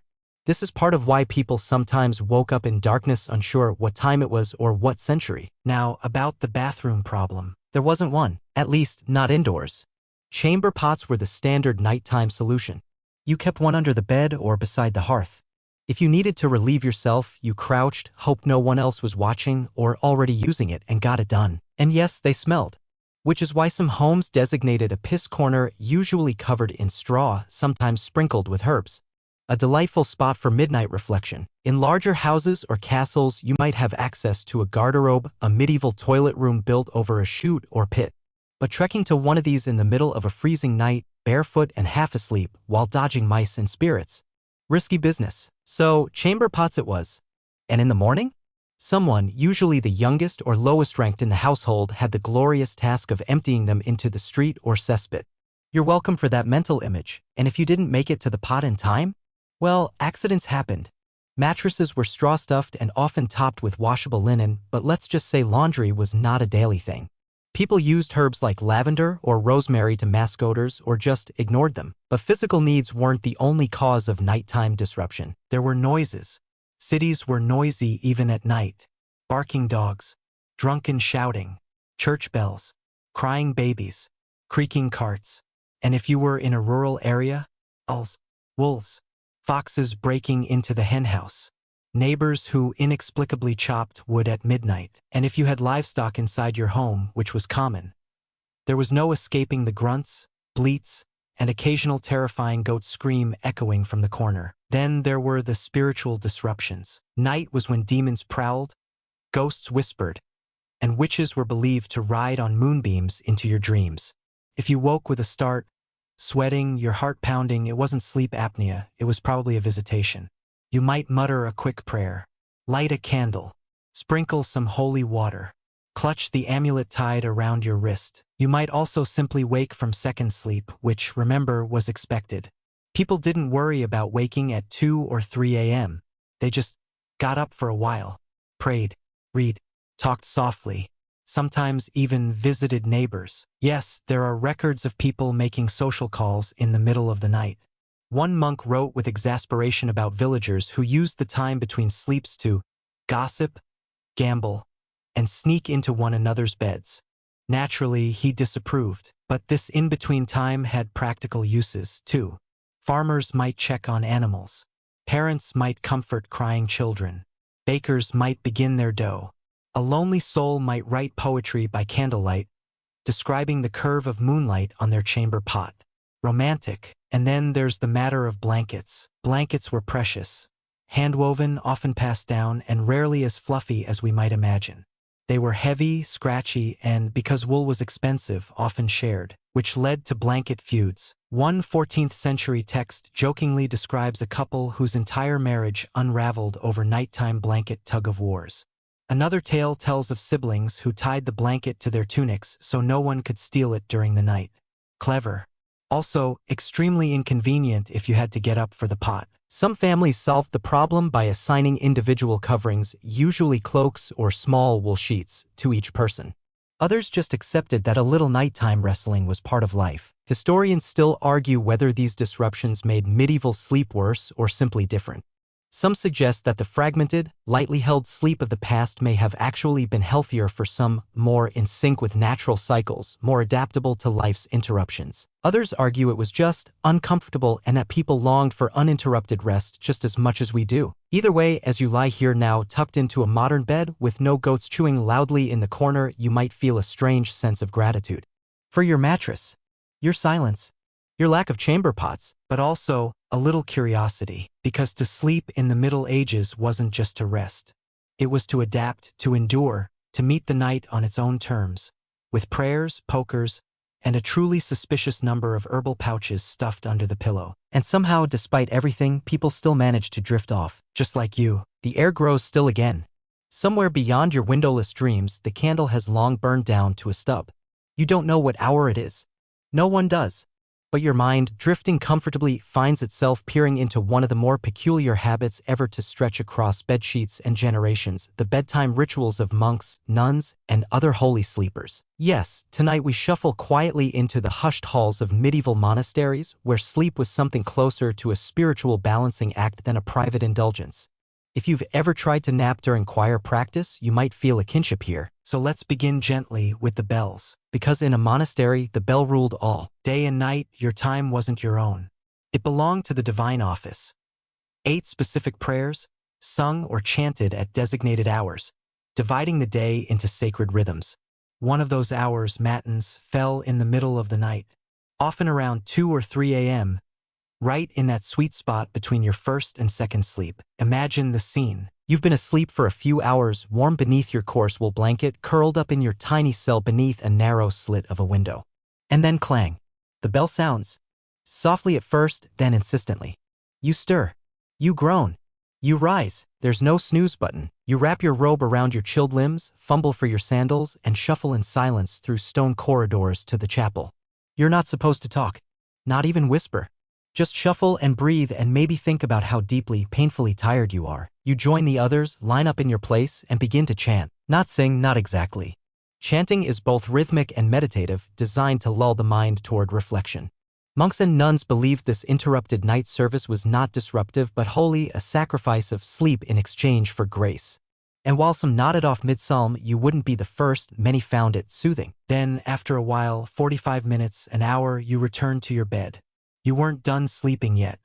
That was merely the holy intermission. Second sleep would begin soon after if your body allowed it. And if not, you prayed yourself quiet until it came. Some orders followed even stricter sleep rules. The Cistercians, known for their austerity, reportedly slept sitting up, fully clothed, in special chairs designed for nighttime meditation. Others kept their cells deliberately cold and bare so as not to tempt the flesh into luxury. A soft pillow was often considered a sin of indulgence, though frankly even the hard ones didn't sound much better. Now, don't go imagining medieval monks as pale insomniacs chained to candlelit altars. They did sleep. Some orders allowed naps during the day, especially after long vigils or during seasonal fasts. Others made exceptions for the elderly, sick, or particularly grumpy. And women in convents had similar routines with a few differences. Nuns followed the same divine office, rising at night, chanting in chapel, returning to sleep. But their daily routines often included more textile work, spinning, weaving, embroidery, and some accounts suggest they sometimes fell asleep at the loom mid-stitch. Understandably so. Interestingly, some nuns kept journals of their dreams, seeing them as spiritual communications. If Sister Agnes dreamed of a red dog biting her slipper, the entire convent might discuss it over lentils the next day, wondering if it was a warning from St. Jerome or just indigestion. Dreams were serious business in cloisters. A positive dream might be recorded, retold, even painted. A disturbing dream? That required confession, prayer, possibly extra fasting. And if you dreamed of worldly things like dancing, gold, or a handsome baker, you might spend the rest of the week silently scrubbing brassware and reconsidering your spiritual commitment. And yet, beneath all this rigid structure, there was a rhythm. Sleep, wake, pray, sleep again, rise with the sun, chant, work, eat, pray again, sleep. For some, it was exhausting. For others, comforting. Like being held in the slow, steady breath of a sleeping giant. Historians still debate whether these strict schedules were damaging or adaptive. Some argue that waking to pray interrupted deep sleep, leading to chronic fatigue. Others suggest that such schedules mimicked natural human biphasic sleep, where we wake briefly in the night anyway and simply filled that time with purpose. There's also the question of how seriously everyone took it. Records show that some monks, especially in larger abbeys, napped during services, propping their chins on their hands and slipping into what monks themselves referred to as the little death, a poetic way of describing an impromptu doze during a hymn. In fact, entire pages of marginalia, those tiny doodles monks added to manuscripts, show sleepy figures with drooping eyes or little sketches of beds surrounded by Latin jokes. One particularly tired monk wrote in the margin, "Oh, how weary I am of this writing. And now I've had a great thirst. Far too many psalms today." Relatable, but despite the fatigue, spiritual sleepers were respected. A monk or nun who rose faithfully at matins, stayed alert through lauds, and performed their duties without complaint was seen as virtuous, disciplined, even blessed. To conquer sleep in favor of devotion? That was the goal, and yet, many writings acknowledge the struggle. In one 12th century letter, a monk pleads with his superior to excuse him from night prayers, citing excessive flatulence, severe chills, and an incurable sleepiness which doth vex me terribly. He was denied. But points for honesty. So tonight, as you sink deeper into stillness, you might picture yourself in a quiet cloister. A thin mattress beneath you. A candle guttering beside a carved icon. Somewhere down the corridor, a bell is being prepared, waiting to sound the hour. But for now, silence. You are not being asked to wake. Not tonight. Instead, you rest within the dream of monks, disciplined, drowsy, and deeply, profoundly human. The chant still echoes faintly through your memory like a lullaby from centuries ago. And you for now sleep without penance. The hush is deeper now. The sort of silence that feels like velvet pulled across your ears.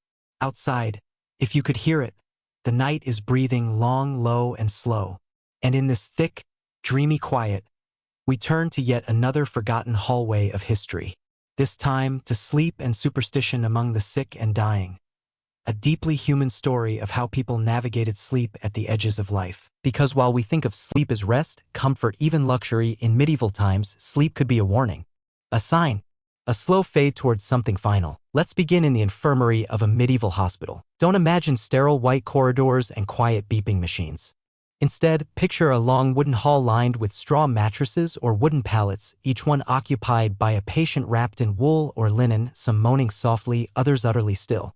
The air smells of herbs, marjoram, sage, lavender, used not only to treat wounds, but to mask the scent of infection, rot, and inevitable death. Hospitals were religious institutions. Run by monks and nuns, these places served the sick, the poor, the dying. Some patients arrived with fevers. Others with broken bones, festering cuts, or the slow weight of age. And many, very many never left. Sleep in these places took on symbolic weight. A patient who slept too deeply, too long, that was a bad sign. It meant the soul was loosening, that they were preparing to cross into the next world. A restless sleeper? That was better. Movement meant presence. Twitching meant hope. Nurses, usually nuns, watched sleep patterns carefully. They marked who had started muttering in their sleep, who had stopped moving altogether, who was beginning to call out to long-dead relatives. And yes, that happened often, because it was believed that in your final hours you might see into the next life. That the dying, as they hovered near the veil, were visited by saints, angels, or the ghosts of loved ones. A man on his deathbed might whisper to his long-gone mother or stretch his hands towards something no one else could see. And then, he would fall asleep. Gently, irretrievably. That final sleep was called the good death, ars moriendi in Latin. Literally, the art of dying. People didn't fear death the way we do today. Not exactly. They expected it. Prepared for it. They prayed for a peaceful passing, not sudden or violent, but soft, like slipping beneath calm water. A good death was one where you made peace with God, confessed your sins, received last rites, and closed your eyes forever. Sleep was seen as the rehearsal for that, so people practiced.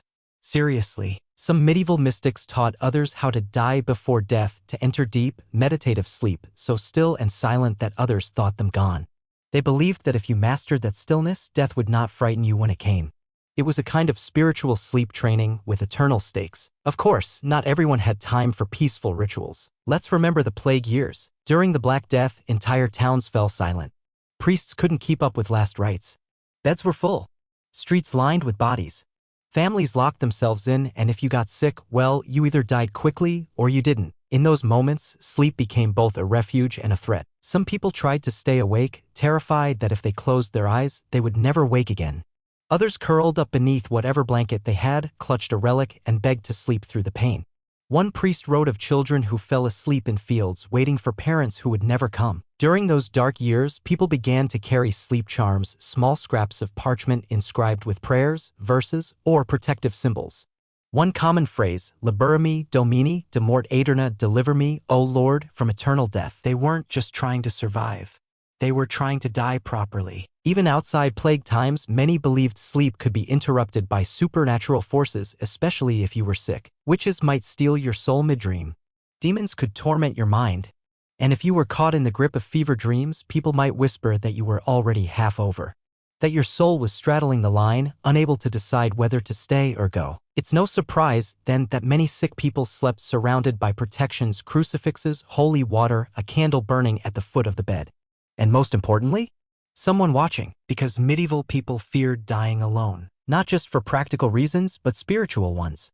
A soul who died alone might wander, get lost, become a ghost, so it became tradition to sit with the dying, to keep vigil, to whisper prayers, soothe foreheads, hold hands. Even if the person slept, especially if they slept, someone had to be there to guide them across. Sometimes family kept vigil. Sometimes strangers. In some towns, poor women were paid to watch the dying, a custom known as soul-sitting. It was work that involved little more than presence, but that presence mattered. And still, people slept. Even in pain. Even on deathbeds. Even knowing they might not wake. Because sleep, for all its associations with death, was still a mercy. A break from fever. A pause from pain. A softening of sorrow. Historians still argue whether people truly believed that sleep and death were twin siblings or whether it was simply a poetic notion repeated in sermons. But whatever the theology, the emotional truth remains: when the body could do no more, it sought rest.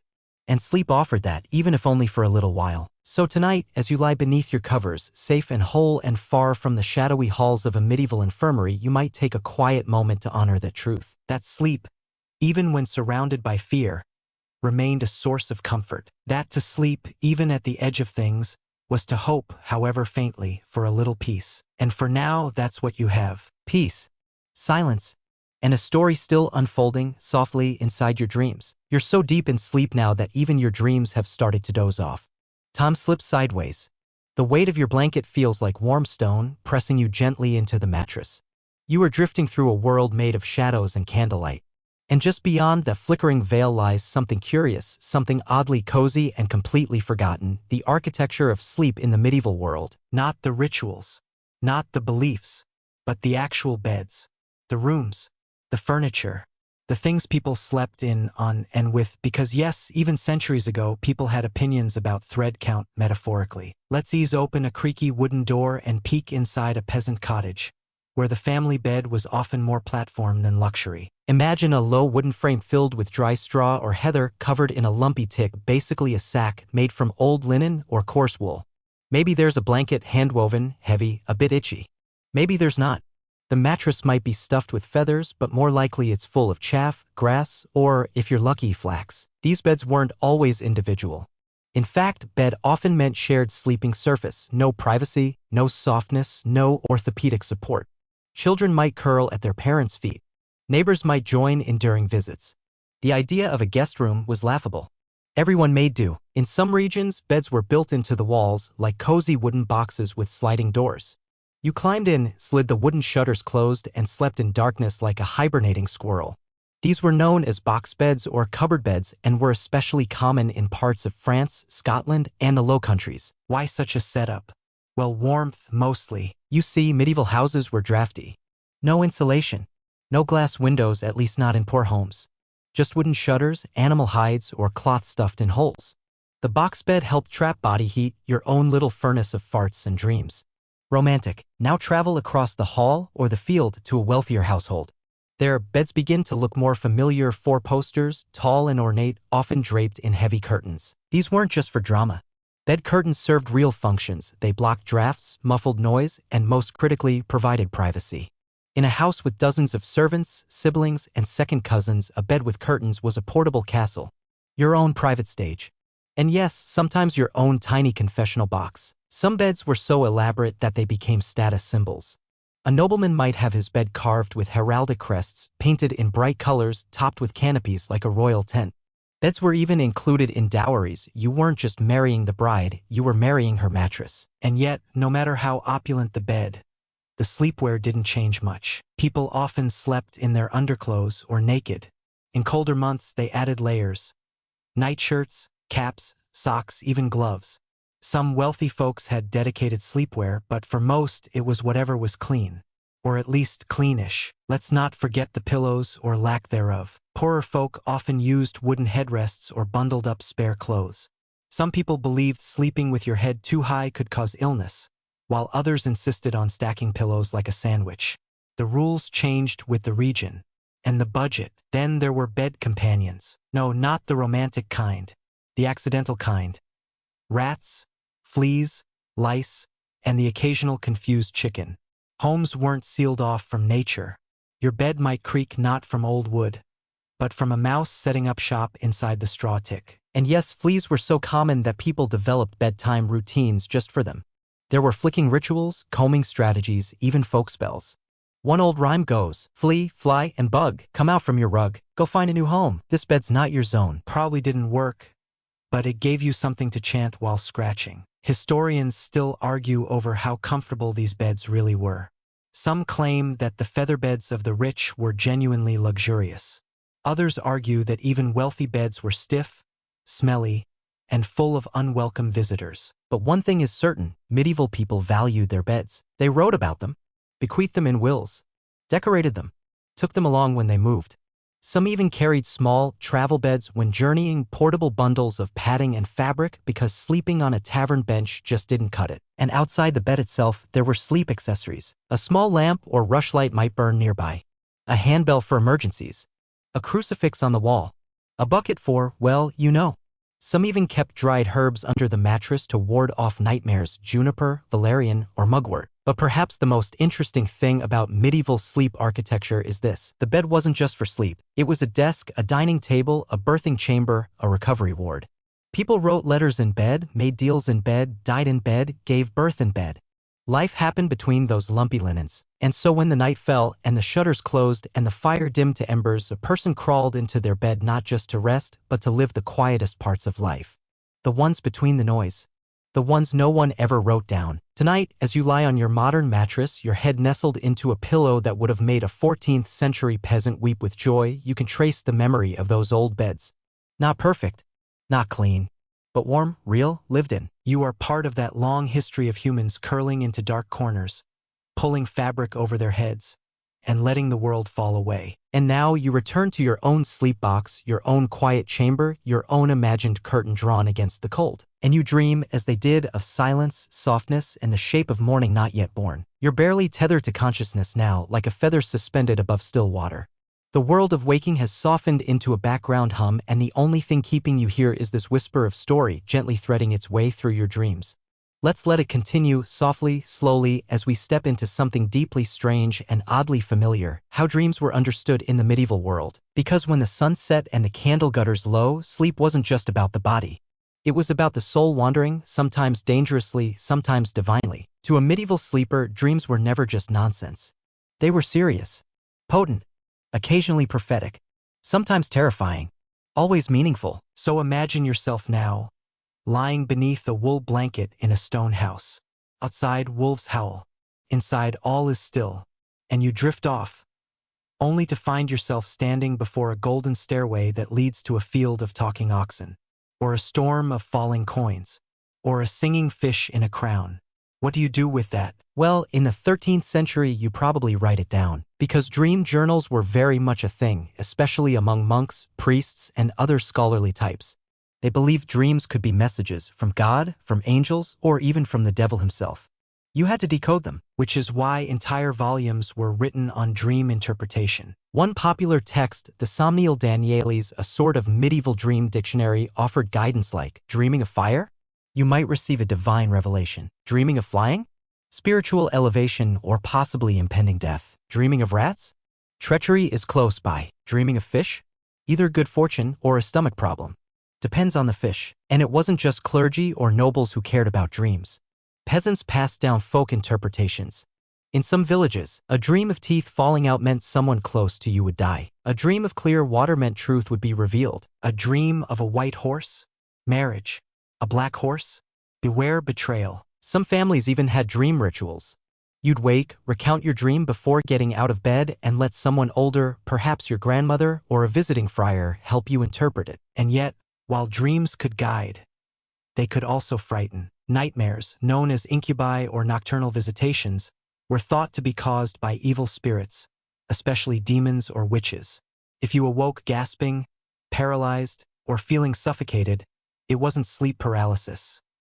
It was a demon sitting on your chest, draining your energy, feeding on your soul. This idea was so widely accepted that it shows up in art, carvings, paintings, even embroidered tapestries, often depicting a small gremlin-like creature crouched on a sleeping person's chest, eyes glowing, claws digging in. To prevent these visitations, people turned to charms. The knife under the pillow. A sprig of rosemary hung above the bed. A circle of salt around the sleeping space. A whispered prayer repeated until slumber. These weren't just habits. They were defenses. The night was active, after all. Not just darkness, but a world where unseen forces stirred. Of course, not every dream was dramatic. Some were gentle, comforting. Reunions with lost loved ones. Visions of paradise. A field of golden wheat swaying without wind. These were often seen as gifts, glimpses of the heavenly realm, proof that the soul could visit places the body could not. In fact, some saints were said to receive divine instruction through dreams. Saint Perpetua reportedly dreamed of climbing a ladder guarded by a dragon to reach heaven.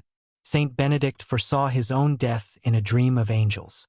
And Saint Hildegard of Bingen experienced entire visions while in deep sleep.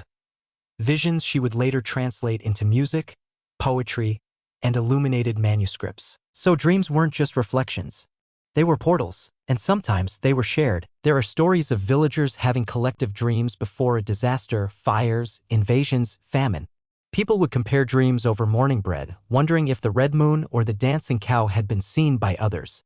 If more than 3 agreed, it was taken seriously. Still, historians argue, were these beliefs true belief or just old habits dressed up in folklore? Some scholars say dreams were mental noise, and only a few deeply spiritual types took them as prophecy. Others point to the sheer number of preserved dream manuscripts and say, no, medieval people really did live with one foot in the dream world. And then there's the strange but touching habit of dream offering. If you had a disturbing dream, you could visit a priest or monk, describe it, and have a prayer said over it to neutralize its power. In some places, people even buried their dreams, writing them on scraps of parchment and tucking them into the earth as if planting them away from the waking world. So tonight, as you hover on the edge of sleep and story, you might wonder what your medieval self would have dreamed. Would it be a cart full of geese, rolling uphill by moonlight? A tower that folded into itself like paper? A chorus of children reciting psalms backwards? And what would it mean? Perhaps nothing. Perhaps everything. But you'd know one thing for certain, your dreams were never just dreams. They were whispers from something older, stranger, deeper than reason. And every night, you'd lie down knowing that sleep was a passage and dreams were the maps. And so you sleep now, map in hand, not needing to understand it. Just trusting that whatever comes next, fish, fire, or flying, you'll drift with it until the candlelight returns. There's almost nothing left of wakefulness now. You've crossed so many centuries, glided through candlelit chambers, wandered among monks, peasants, saints, and dreamers. And here, in this last slow drift of history, we arrive at perhaps the most comforting truth of all. Sleep, in every age, was a human necessity and a deeply shared one. So in this final stretch, let's take one long, gentle look at how medieval people ended their days. Because while we've spoken of rituals, dreams, fears, and straw-stuffed mattresses, there's something particularly tender in the quiet moments just before sleep began. Those last sighs, those whispered prayers, the way the world narrowed to a flickering flame and a folded blanket. Let's begin with the evening hours when light begins to fade and the medieval household, no matter how grand or humble, shifts into bedtime mode. First, the fire is tended. Coals raked, ashes spread, embers banked so they don't flare or die too soon. Water is poured into pots. A final loaf is wrapped in cloth. Any livestock still awake are hushed, tied, fed. The children are rounded up, gently or not, depending on how wild the day has been. And then comes the last prayer. For most households, this meant the Compline, the final prayer of the monastic day adapted into domestic routines. The word itself means completion, and that's what it offered, a wrapping up, a sealing of the day with gratitude and humility. It wasn't elaborate, a short psalm, a whispered, Our Father, perhaps a song if the mood was right. Some families had bedtime blessings that were passed down for generations. Others simply signed the cross over their chests and pulled the blanket up high. In richer homes, there might be a candle snuffer, a servant to draw the bed curtains, a cup of warmed wine with spices, Hippocras it was called, sweet, slightly medicinal, just enough to settle the nerves. In humbler homes, there might be nothing but silence.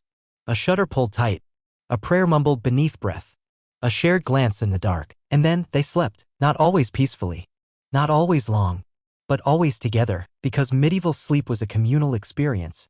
You could hear your brother breathing, your neighbor snoring, your mother whispering rosaries into the linen. You might feel the twitch of someone else's dream, or the soft rustle of their feet when they got up to check on the fire. It wasn't isolating. It wasn't sterile.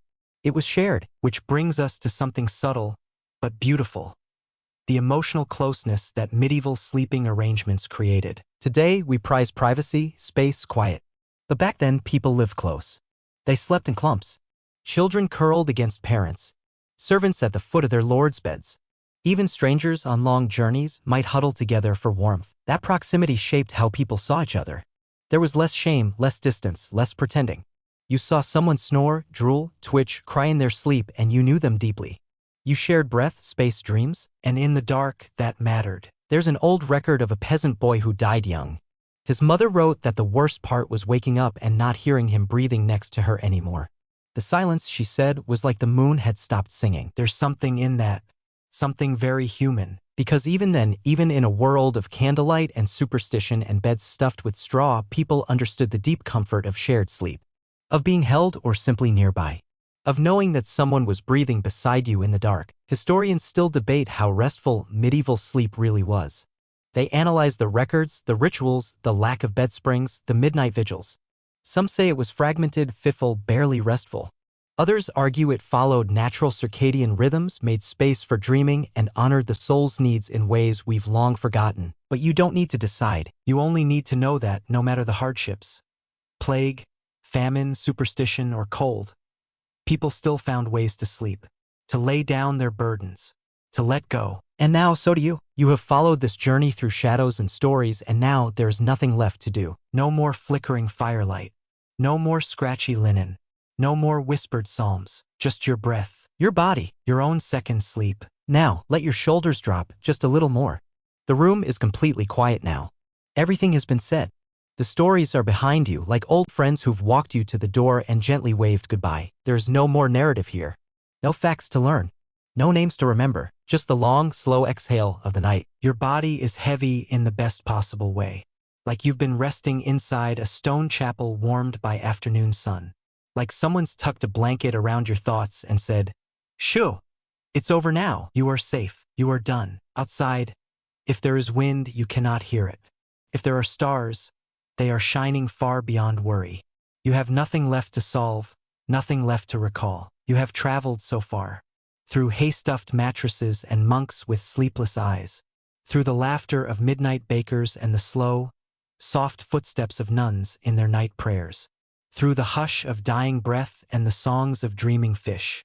Through all of it, and now even your mind is asleep. You are sinking deeper now. Past memory, past story, past the echo of the candle snuffing out. You are in the place where silence becomes sound. Where the hum of sleep wraps around you like cloth. Where breath meets breath in the dark and nothing needs to happen. Nothing needs to happen. You do not need to wake early. You do not need to stay alert. You do not even need to hear this anymore. Let the words go. Let the air grow still. Let the quiet cradle you like the softest lullaby. You've made it through the night, and the only thing left to do is sleep. End of script. Sweet dreams.